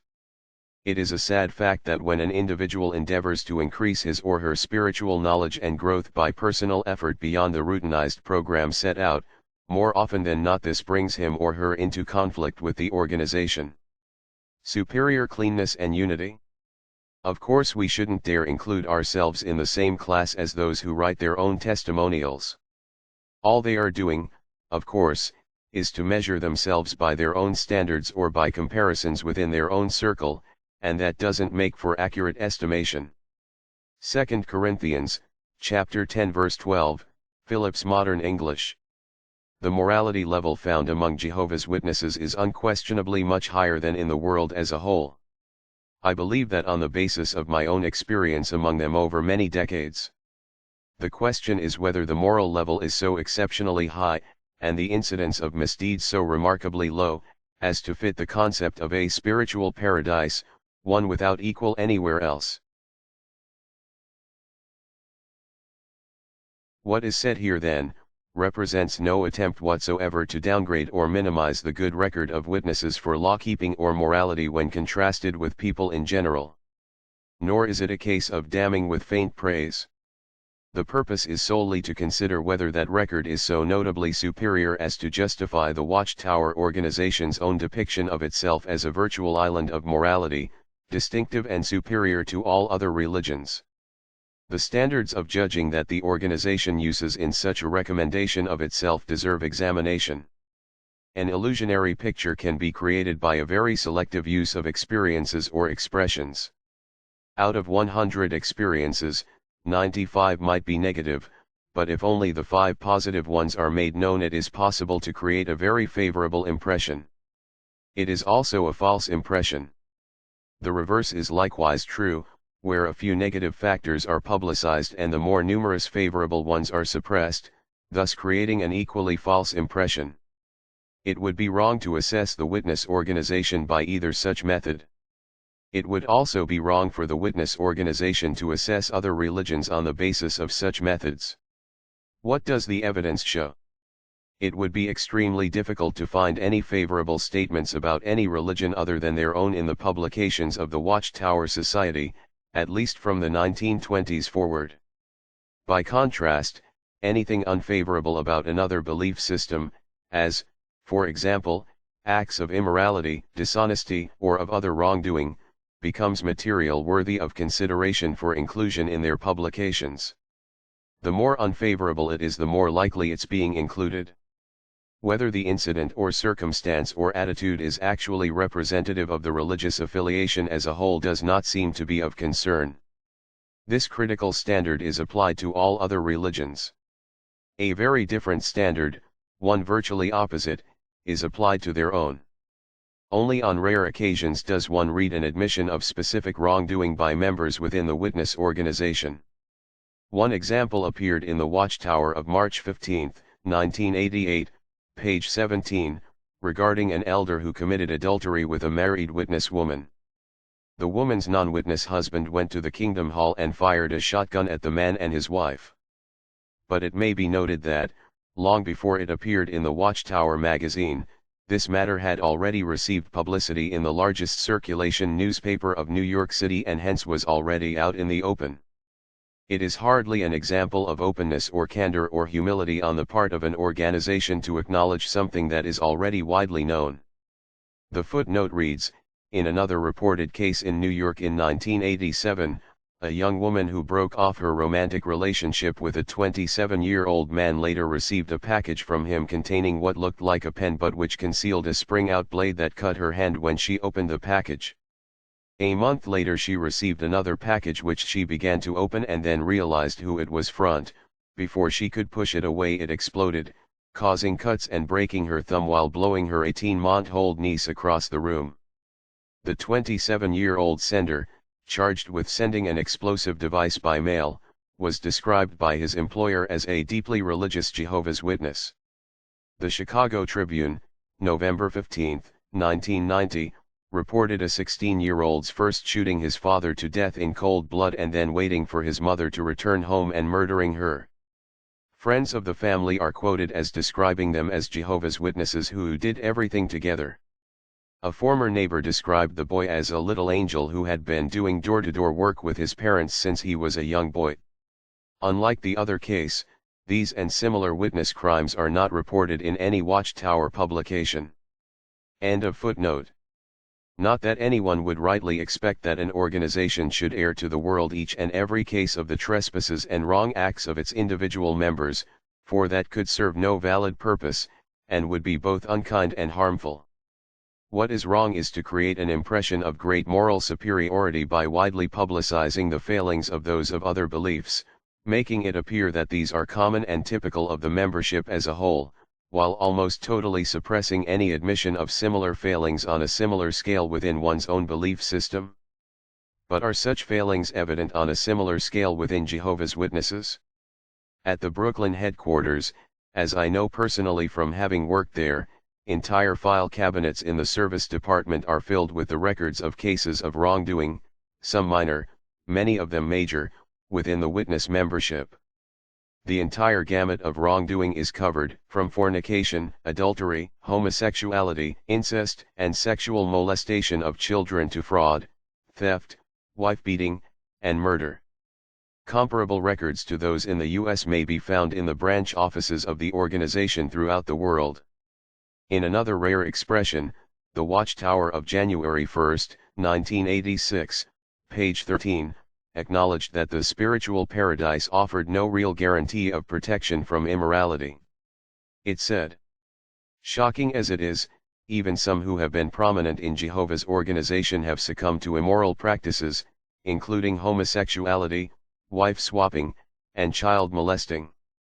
It is to be noted, also, that during the past year, 36,638 individuals had to be disfellowshipped from the Christian congregation, the greater number of them for practicing immorality. As the statement quoted acknowledges, this wrongdoing is not limited to any one segment but reaches into all levels. Individuals in positions of authority at the international headquarters or in branch organizations are by no means exempt, and I can recall cases of branch representatives engaging in theft, stealing from the branch funds, having a record of alcoholism, engaging in adulterous sexual relations, in one case with a prostitute, in another with the wife of a missionary living at the branch office, and other moral failures. As an example of giving a misleading appearance, the October 1, 1983 Watchtower, page 7, refers to a Quebec journalist who wrote favorably of a witness convention in Montreal. It quotes him as saying, "If they were the only people in the world, we would not at night have to bolt our doors shut and put on the burglar alarm." He may think so. He does not know that at the international headquarters at Brooklyn, where the largest concentration of witnesses on earth is to be found, it became necessary decades ago to install locks on all doors to living quarters, and I can never recall a period of any length during my 15 years there when there was not at least one witness thief active within the Bethel family. Periodic warnings were necessary from the head of the table as to leaving valuables unattended or unsecured. While the thievery or alcoholism or similar wrongs were limited to a relative few, it needs to be remembered that this was in a community of persons then numbering under 1,900, hence like a fairly small town, but with a specialized population from which one might expect a far smaller incidence of wrongdoing than in the small town. The Watchtower publications consistently claim that regular activity in door-to-door field service constitutes a strong protection against spiritual weakness and wrongdoing. Yet most of those just described in branch offices and the international headquarters were active in such work. The evidence to show that the incidence of wrongdoing is to any measurable degree reduced by such factors as field service activity or meeting attendance is lacking, nor is there anything to show that cases of wrongdoing among those in full-time service are any less than among those not in such service. In a letter to the Brooklyn headquarters, a witness of over 30 years of association wrote, "I'm afraid my attempt to convey what is happening here is bound to sound overstated, because the reality of the situation is pretty grim. I think of the 4 persons in the congregation who have been suicidal, 2 of them pioneers. I think of the serious marriage problems in the congregation, at least a half dozen pioneers included. These problems appear to be directly related to the congregational problems, not isolated events. I remember talking to a sister who had been auxiliary pioneering many months while she was planning to leave the truth next month so I can leave my husband, to quote her. She had asked me to drive her to a certain city to see an elder there who is a trained counselor, but she cancelled the appointment. When I later found she had done something drastically foolhardy and asked her why she hadn't sought help before that happened, she replied, "I had to get my time in first." Her attitude is not unique here. The footnote reads, letter dated July 10, 1985, writer's name withheld for reasons of privacy. End of footnote. I think that if any witness were to pause and compare the claims made with the reality to be seen in virtually any area, he would be compelled to acknowledge that the number of cases of marital unfaithfulness, broken marriages and accompanying divorce, of relatively unstable family relationships, of emotionally disturbed children, juvenile delinquency and drug problems, and similar failures, are by no means rare, that they are actually quite frequent. I know of men who became elders and, as a result of being assigned to participate in judicial hearings, were shocked to realize the amount of wrongdoing, and sometimes the extreme kinds of wrongdoing, taking place within the congregation.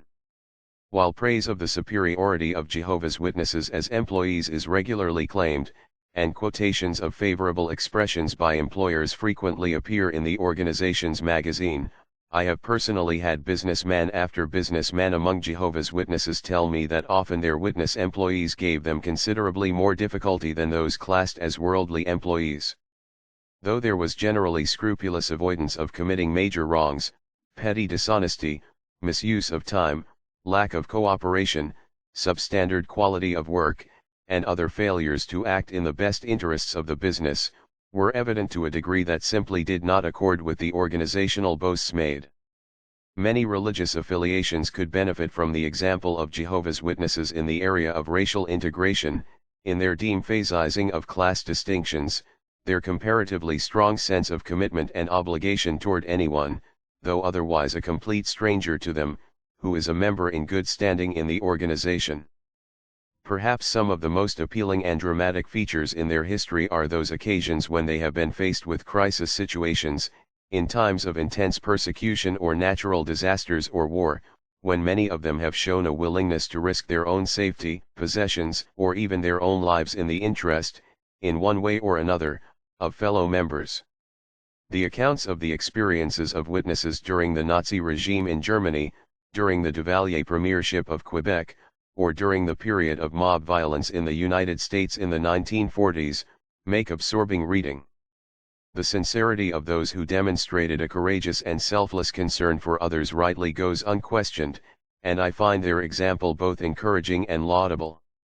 Having personally experienced a measure of what it means to live through years of physical difficulty, mob violence, or the dangers of imprisonment due to engaging in meetings and other activity when these have been banned by an oppressive government, I do not underestimate the courage this often requires, the determination to hold firm to certain standards.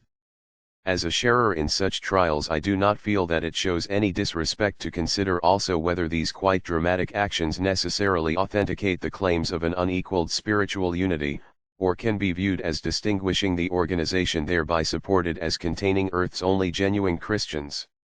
Looking at matters from a broad perspective, there is no question in my mind that whatever I myself did in such circumstances was not at all something unique to Jehovah's Witnesses, but rather had undoubtedly been duplicated, or excelled, by people of other faiths in quite comparable circumstances, whether the dangers they faced arose from persecution or were instead due to seeking to help people by going into areas fraught with peril because of violence or savagery or disease or religious animosity and hatred. Nor do I feel it shows any lack of appreciation for such examples of self-sacrifice to recognize that what is done in times of crisis is not always indicative of the norm prevailing in more ordinary times, in the day-to-day living that composes most of human life in any society. I am satisfied that the expressions of giving, of self-sacrifice, of compassion, fellow feeling, brotherly attachment and strong friendship shown in such day-to-day ordinariness, when constant and untiring, in the final analysis are often of greater significance than similar expressions made in the heat of more dramatic circumstances. I believe the evidence demonstrates the rightness of that view. The footnote reads, with regard even to cults such as that of the Munas, Steve Hassan says in his book, relationships are usually superficial within these groups because sharing of deep personal feelings, especially negative ones, is highly discouraged. This feature of cult life prevails even though a member may feel he is closer to his comrades than he has ever been to anyone before. Indeed, when cult members go through hardship or persecution, they do feel a depth of camaraderie and shared martyrdom that is exceptional. But because the only real allegiance is to the leader, a closer look shows that such ties are actually shallow and sometimes just private fantasy. Page 82.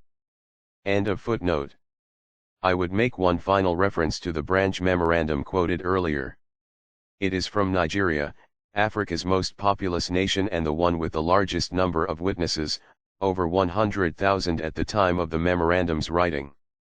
The memorandum contains many favorable statements about Nigerian witnesses, their enduring trials, their efforts to maintain neutrality during the Biafran War, the difficulties faced by children due to refusal to salute the flag. It stresses the firmness of the witnesses in holding to the organization's positions on these issues, a firmness commented on by some onlookers.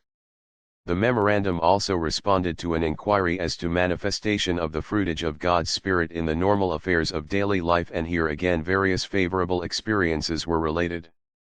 All of this was what one might expect, was customary to such reports. What differed was the frankness expressed in acknowledging the negative side of matters. It showed that the unity, racial and otherwise, supposedly so exclusively and distinctively the possession of Jehovah's Witnesses is considerably less than ideal. The memorandum states, sometimes situations develop in congregations where there are divisions along tribal or family lines, showing that in some cases fleshly connections are stronger than spiritual ones. Then there are those brothers in many congregations who do not really associate with other members of the congregation. They come to the meetings with the opening song and leave with the closing song. Very little communication exists. Some have practically no social contact with other brothers, or only with a select few. There are, too, those who harbor animosities and never speak to certain brothers at any time. Unbrotherly attitudes even show up among elders. Elders' meetings have been known to be forums for bickering and recriminations. Some have violent arguments in which they throw uncomplimentary names at each other. Sometimes tribal or racial considerations influence the acceptance or rejection of suggestions. Disconcertingly, often brothers show unbrotherly attitudes in business and employee and employer relationships. Employed brothers sometimes exploit and rob brothers who employ them, and some witness employers treat their employees harshly and dishonorably, even without consideration for their need to attend meetings and engage in field service. Some have come to grief and relationships destroyed over business dealings, either through misunderstandings or because of outright dishonesty. Sometimes brothers prosecute accusations against brothers as they would through lawyers in worldly courts, and a few do go to worldly courts. Even in the case of repentant sinners, elders often have a tendency to be unmerciful. The footnote reads, pages 20, 21 of the Nigerian Memorandum. End of footnote. There is no intent here to imply that these conditions are typical of all Nigerian witnesses. I visited Nigeria in 1979 and met a number of fine persons among the witnesses there. At the same time, in its memorandum the branch had been requested to supply information, not based on rare or isolated incidents, but dealing with genuine problems affecting witnesses in their country. That is the only reason I include this quotation. Not only the use of many, often, and similar expressions, but the whole tenor of the report, makes clear that the picture of a unique spiritual paradise, superlatively abundant in the fruitage of God's Spirit, is hardly in harmony with the facts. It shows witnesses to be quite like people to be found in other religious denominations where similar problems occur. The conditions reported by the Nigerian branch are neither surprising nor unusual. If not the same conditions, then comparable ones can be found in congregations of Jehovah's Witnesses in most countries of the world. What is unusual, is the forthrightness of the branch personnel in acknowledging the existence and extent of the problems. Unusual, because organizational representatives as a whole are hesitant to present matters to the headquarters that are not in accord with the concept of a spiritual paradise state. In the years that I spent at the international headquarters, the vast majority of communications presented only the bright side of matters, items such as are published in Watchtower literature. When reports of a more candid nature came to the governing body or one of its committees, they rarely were considered at length. I think it can be truthfully said that perceptive information, pointing out any lack of genuine spirituality and its root causes, created a certain sense of discomfort among the members, as though they would prefer not to hear them. They seemed to find them disturbing, unsettling, not conforming to the published claims of a worldwide community that enjoys superlative spiritual health and unequaled brotherly unity, a community in which the only true Christians on earth are to be found. The more frank the report, and the more insight shown as to the underlying nature of the problems, the shorter the time the governing body members seemed willing to spend in discussing it. Their quickness in moving on to other matters, or to portions of the report more in conformity with the published picture, brought to mind the description of Israel that God spoke through his prophet Isaiah, they have said to the one seeing, you must not see, and to the ones having visions, you must not envision any straightforward things. Speak to us smooth things. Or according to New International Version, pleasant things. Envision deceptive things. Or according to the New English Bible, seductive things. The footnote reads, Isaiah, chapter 30 verse 10. End of footnote. I cannot feel that love of truth, and particularly concern for people and their spiritual interests, can allow for such an ivory tower frame of mind. There is, then, no intention whatsoever of portraying Jehovah's Witnesses as an essentially immoral community. They are not. I believe that among Jehovah's Witnesses as a whole the majority are decent people of good morality. Nor should one expect perfection within any community of people. But the evidence needed to support claims of distinctive moral superiority over all other religious communities, so that there is cause for boasting, is actually lacking. No organizational census covering these areas is ever taken and therefore no statistics are available. On the basis of nearly 60 years of association and of acquaintance with members in places throughout the world, I personally have no question that if such statistics were available they would show that there is no great difference in the percentage of failed marriages, divorce, youthful wrongdoing, or sinful conduct of whatever kind, between the Watchtower organization membership and that of many other religious affiliations. In a few cases, particularly among certain religions that give especially great emphasis to strong family relationships, the difference might in fact prove unfavorable to the witnesses. What evidence there is certainly provides no basis for public declaration of being far purer than all others. The "I thank you God that I am not as other men are" syndrome of the Pharisee in Jesus' parable. The probable response by the organization to this would be that Jehovah's Witnesses are superior in that they take action against wrongdoers and disfellowship those they find to be unrepentant, thus maintaining a clean organization. No one can fail to appreciate a concern to act where wrongdoing is manifest. As has been seen in an earlier chapter, however, their record in disfellowshipping people is considerably more notable than their record in helping wrongdoers to correct and be restored, which is the mission of a true shepherd of the sheep. The footnote reads, see chapters 10 and 11. End of footnote. Any claim of superiority in cleanness over other religious communities needs to rest more on this latter factor, and also on a demonstrated ability to produce an environment that encourages and helps people through spiritual strength to avoid wrongdoing, so that the incidence of such is exceptionally low. Mere punishment of wrongdoing does not of itself make any organization clean or superior in its cleanness to other organizations. A government might consistently exile all those disagreeing with its decisions and rule. But that would not prove that the country was free of dissidence or discontent, not if the exiling continued to go on year after year. Nor would the practice of executing all criminals mean that a country was free of crime and superior to other countries in enjoying a crime-free environment, particularly not if crimes, and subsequent executions, continued to occur at essentially the same rate as always. The statement sometimes made that there are no Jehovah's Witnesses found in prisons, for reasons other than conscience, can also be misleading. If a witness, found guilty by a court for committing a crime, is pronounced disfellowshipped before or upon being committed to prison, this does not change the fact that he was a witness at the time of committing the crime. In actuality, there is never a time when the organization of Jehovah's Witnesses can rightfully boast of being uniquely clean, for there is never any point in time in which there are not within it thousands of persons who right at that time are engaging in serious wrongdoing. At this writing there are a percentage of persons within the organization engaging in marital infidelity, fornication, drunkenness, acts of greed and dishonesty, and the other forms of wrongdoing already contained in the extensive organizational files set aside for that purpose.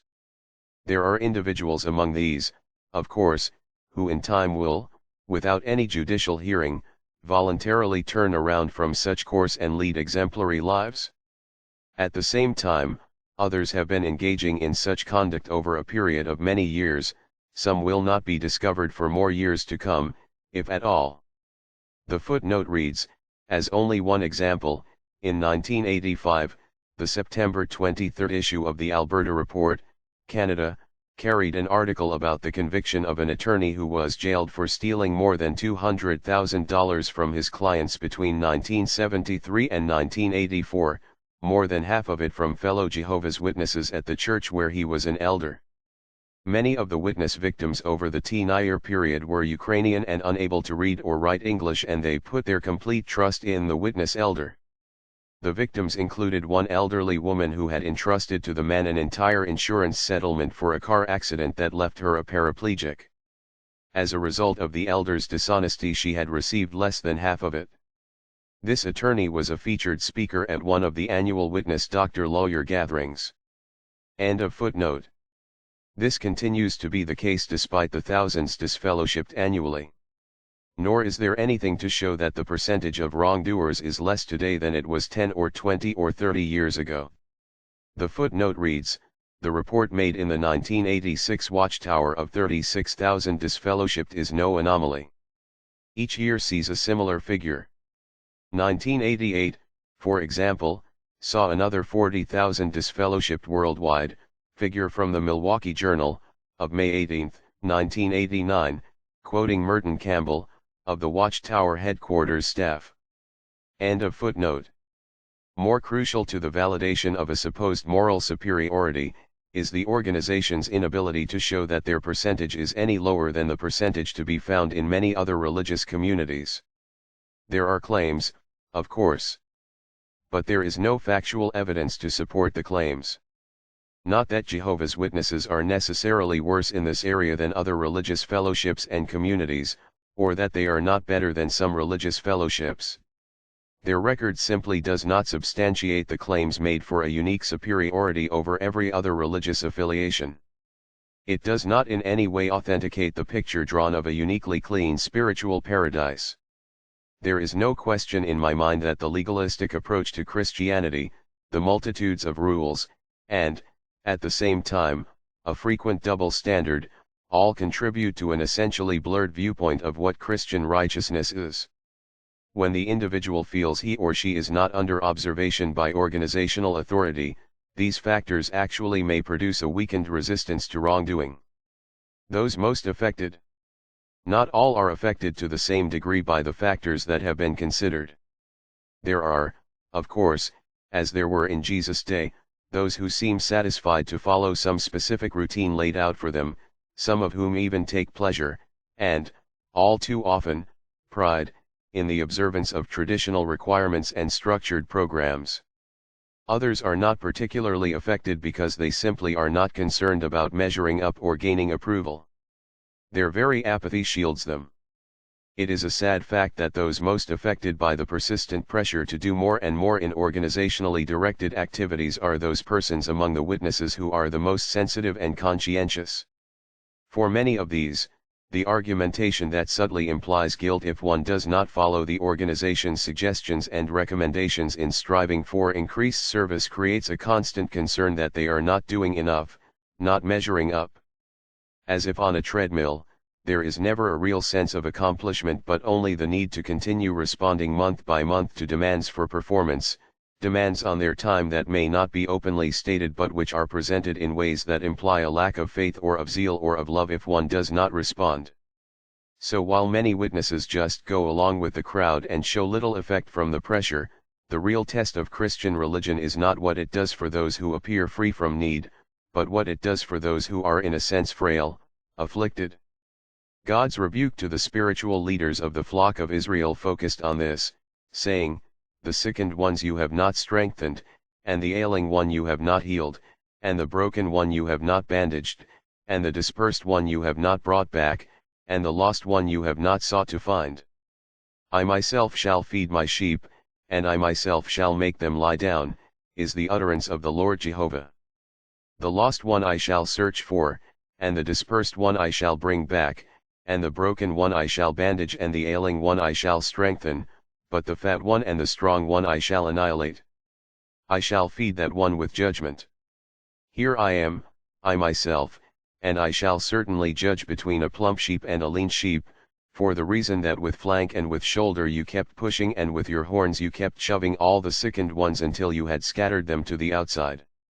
The footnote reads, Ezekiel, chapter 34 verse 4, 15, 16, 20, 21. End of footnote. The same principles apply to Christian shepherds, and it is primarily their concern, not for the sleek and the strong sheep, New International Version, but for the weak and injured and broken ones that tests the genuineness of their devotion to the flock. Of all those whom Christian shepherds are to treat with tenderness, certainly these should be foremost. The footnote reads, Acts, chapter 20 verse 29. End of footnote. To fail to recognize the pressures and strains that daily life in today's world already subjects such ones to, is to be blind to their actual condition and needs. To push such ones by mental and emotional prods, to fail to provide them with needed emotional and spiritual rest and relief, can only bring the disapproval of the fine shepherd, Christ Jesus. These thoughts were expressed in a letter written in 1977 and directed to Watchtower President Fred Franz. The writer said, I have the feeling that especially sensitive persons, that already have troubles coping with a demanding, cruel world, are loaded down by us with a lot of additional pressures and threats of destruction. The ones that really try to be faithful in all things, and then realize they are only imperfect men and women, that will never reach the combination of your strict goals for service, meeting studies, behavior, etc., are in danger of breaking down under the combined pressure of requirements that are planted in them one by one through methods they are not even aware of, so that they are not able to weigh the order of priority of all those requirements and fall into depression in trying to fulfill them all. I found that I could only cope by reducing my exposure to your constant pressure. I attended only selected meetings and left certain meetings out because they made me depressed and upset. The writer of the letter was Rend Grootman, a native of Switzerland. I quote here from his expressions since I believe the experiences he relates sum up and confirm much of what has been said in this entire chapter. As a witness, René had spent time in prison for refusing to serve in the Swiss army. He felt a desire to help those mentally ill, trained as a male nurse and obtained work at a psychiatric hospital in Zurich. He resigned after a year or so due to the issue of having to serve patients food that contained blood plasma. He thus demonstrated his loyal adherence to the witness stands regarding the military and blood.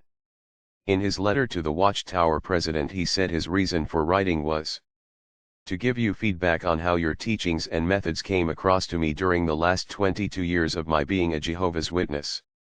It is my hope that this contribution may shed some light on many depressions and suicides among very conscientious brothers and sisters.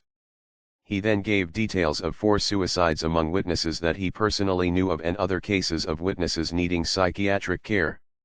The footnote reads, "This is not something exceptional. I know similarly of several suicides among witnesses, including one occurring while I was at the international headquarters in which a staff member jumped to his death from the top of one of the Society's factory buildings, another in 1990 when a longtime member of the staff and a former member of the factory committee jumped to his death from the 3rd floor of one of the Society's residences. And I have correspondence listing an even greater number of suicides known to those writing. Any tally of the number in other lands, particularly in the industrialized nations, would undoubtedly be considerable, though such matters are generally kept quiet and never published." End of footnote. René, however, had a much more personal case to relate. He related how he met and married his wife, Clarice. A zealous witness, she had moved to the German-speaking part of Switzerland, lived with a family of witnesses, and in time started pioneer service, while working half-days as a secretary to support herself. She often bicycled up to an hour to reach her assigned rural territory. Conscientious, she pushed herself to the point where she felt unable to continue, but was still encouraged to keep on by the circuit overseer to whom she spoke. Adding to her stress, she experienced problems with a witness, a married man who made passes at her. She reported the matter to the congregation overseer but thereafter suffered the anger of the married man's wife for having done so. Before long she gave way to an emotional breakdown. Her parents brought her home to the French-speaking part of Switzerland, but she was extremely depressed. The following morning she went to the roof of the 4-story building and jumped. She survived, but incurred multiple fractures on both legs and pelvis. The doctors had to amputate her right leg below the knee. When Renee met her, she had learned to walk with an artificial limb. But she had never been able to recover from the effects of what had happened. She felt that she had failed as a pioneer and thus had failed God, and that her purpose in life was finished. She could not find forgiveness for herself for the things she had done. In his letter directed to the Watchtower organization, Renee wrote, "Naturally, she later heard that nobody had forced her to go beyond her capacity in pioneering. Neither the persons that made these comments nor Clarice knew of the power of constantly repeated recommendations and counsel in a tiring program. But you know it and God knows it." Renee found Clarice to be a lovely woman despite her handicap, normally a bright, outgoing person. They married, after 3 years had a child, and Renee later took her to live in California in the hope that it would enable her to break with the past and overcome her feeling of guilt and depression. They associated with a witness congregation but found little understanding or warmth of acceptance, and this disturbed Clarice. Renee recognized that his inability to give total support to all the organization's teachings and practices may have contributed to the local witnesses not giving much attention to them. The footnote reads, among other things, he viewed the practice of reporting time on report slips as undesirable, feeling that this had a coercive effect, something that even headquarters staff members such as Carl Adams and Robert Wallen basically recognized, as we have seen. End of footnote.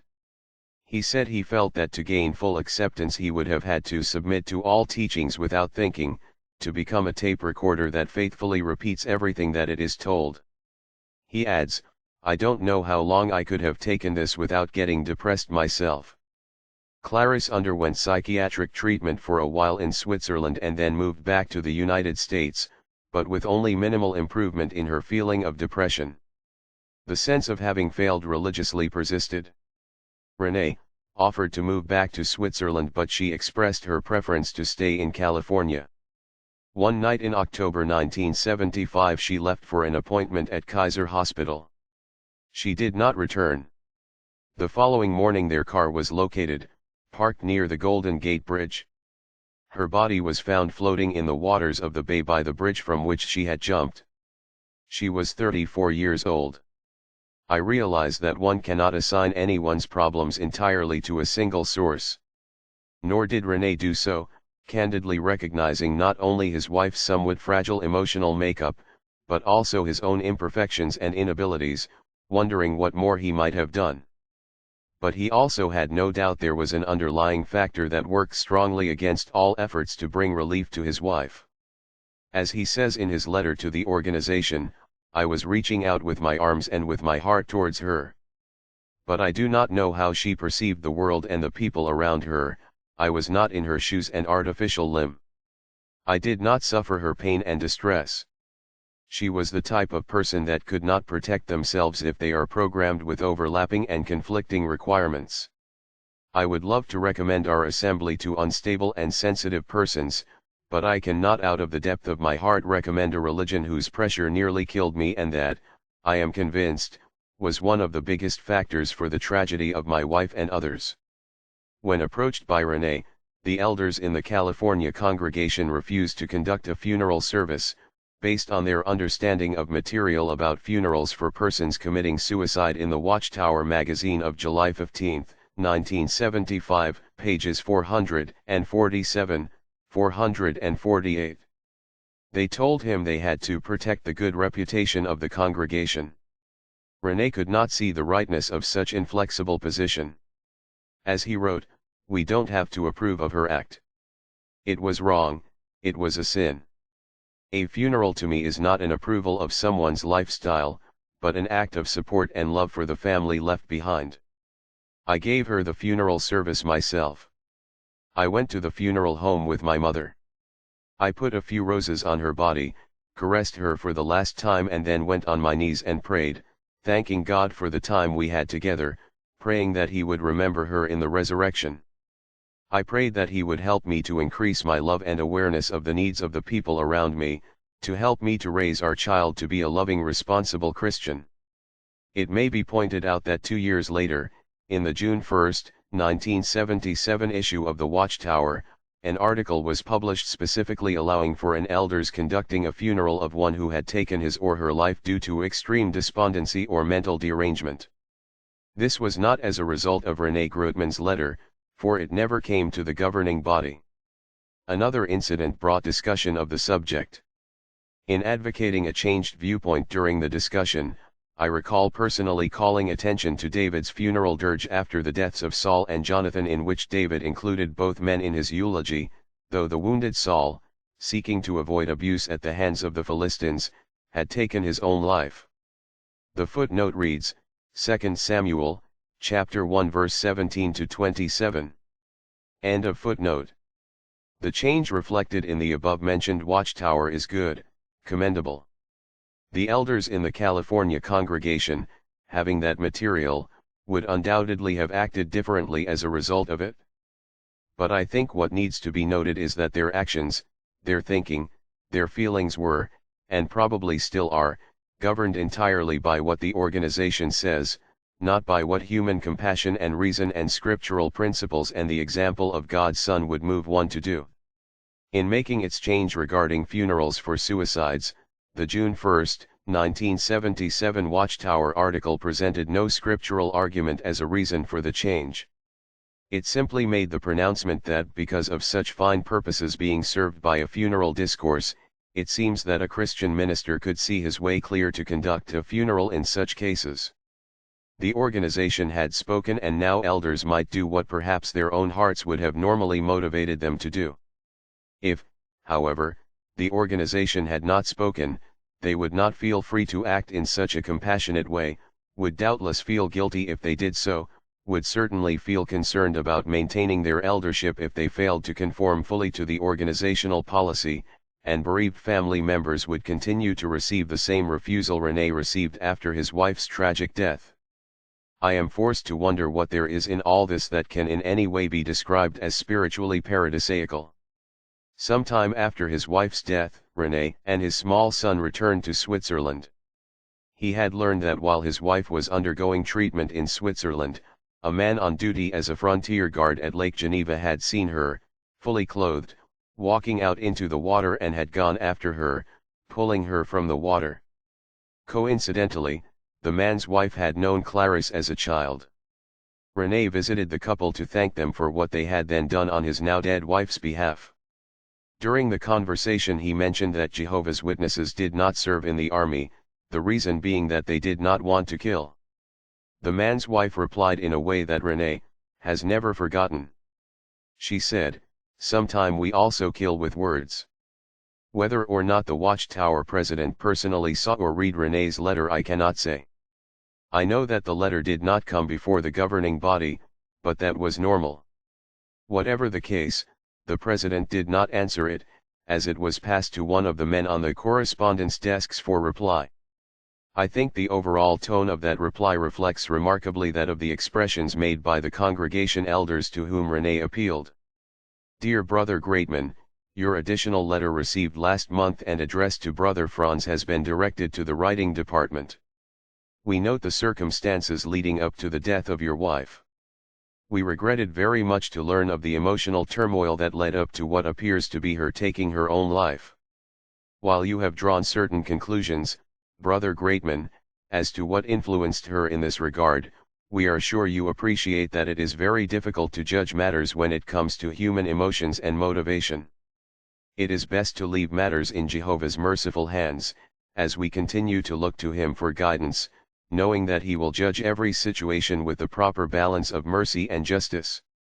You have attempted to place some of the blame upon Jehovah's organization, claiming that what is expected of Jehovah's people in the way of attending meetings and sharing in the service is too much and leads to frustration and even emotional problems. But here again you are attempting to judge Jehovah's people and the Christian congregation by what you have personally concluded. To what extent your own attitude and view on matters, and the way you have handled matters with your wife, have contributed to developments with your wife, is a question which we would be unable to answer for you. As a frank observation, Brother Greatman, we would recommend that you recognize how Jehovah is leading and teaching his people as a whole, and the evident blessing that they have from Jehovah. You are inclined to find fault with the encouragement to share regularly in attending the meetings and in preaching the good news, feeling that what is said at times sets forth more than what is reasonable for God's people. The brothers here at headquarters, through the publications and otherwise, and the elders in the local congregations, are merely endeavoring to discharge their responsibilities before Jehovah in providing encouragement and help to our brothers and sisters worldwide in remaining faithful to Jehovah and in fulfilling the commission to preach the good news of the kingdom in all the world as a witness. Each one individually has to decide how he or she can respond to the encouragement from the scriptures according to his or her own circumstances and abilities.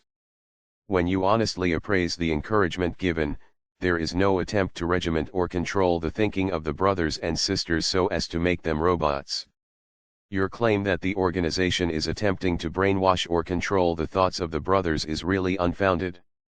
Unless, of course, you are pointing to what Jesus and the apostles did in training Christians and helping them to do as the apostle Paul said at 1 Corinthians chapter 1, verse 10, to be fitly united in the same mind and in the same line of thought. May Jehovah bless your desire to serve him in accord with the prayer of the Apostle Paul in behalf of the Philippians Christians at Philippians, chapter 1 verse 9 to 11. Your brothers in Jehovah's Service, Watchtower Bible and Tract Society of New York, Incorporate. The footnote reads, the symbol EF indicates that the letter was written by Fred Rusk of the headquarters writing department.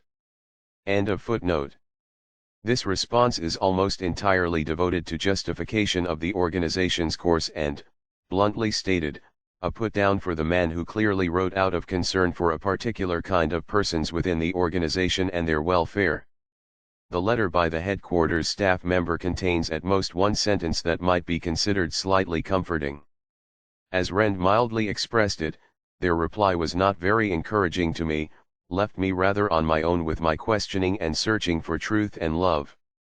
He experienced some serious problems following his wife's death, but in time, through prayer and apart from the organization, overcame these and regained stability. I believe that the combination of evidence, viewed on a worldwide basis, reveals why it is reasonable to say that sensitive and emotionally fragile persons in particular are at risk in what is called the spiritual paradise. I cannot help but think again of the prophet's words, you hustle the weary with flank and shoulder, you butt them with your horns until you have driven them away. The footnote reads, Ezekiel, chapter 34 verse 21, the New English Bible. End of footnote. At the beginning of this consideration I expressed a sense of sadness, and what has been discussed only heightens that sense. What appeared to offer such promise, what seemed to lead the way to something beautiful, has proven quite otherwise. The fine qualities to be found among many have been diverted from their normal outlet. There has been a depersonalizing, and to some extent a dehumanizing, effect as a result of the elevation, almost the deification, of organizational authority. The sadness, as in the case of the former Roman Catholic theologian, results from instances of the damage done to persons by workings of an impersonal and unfree system.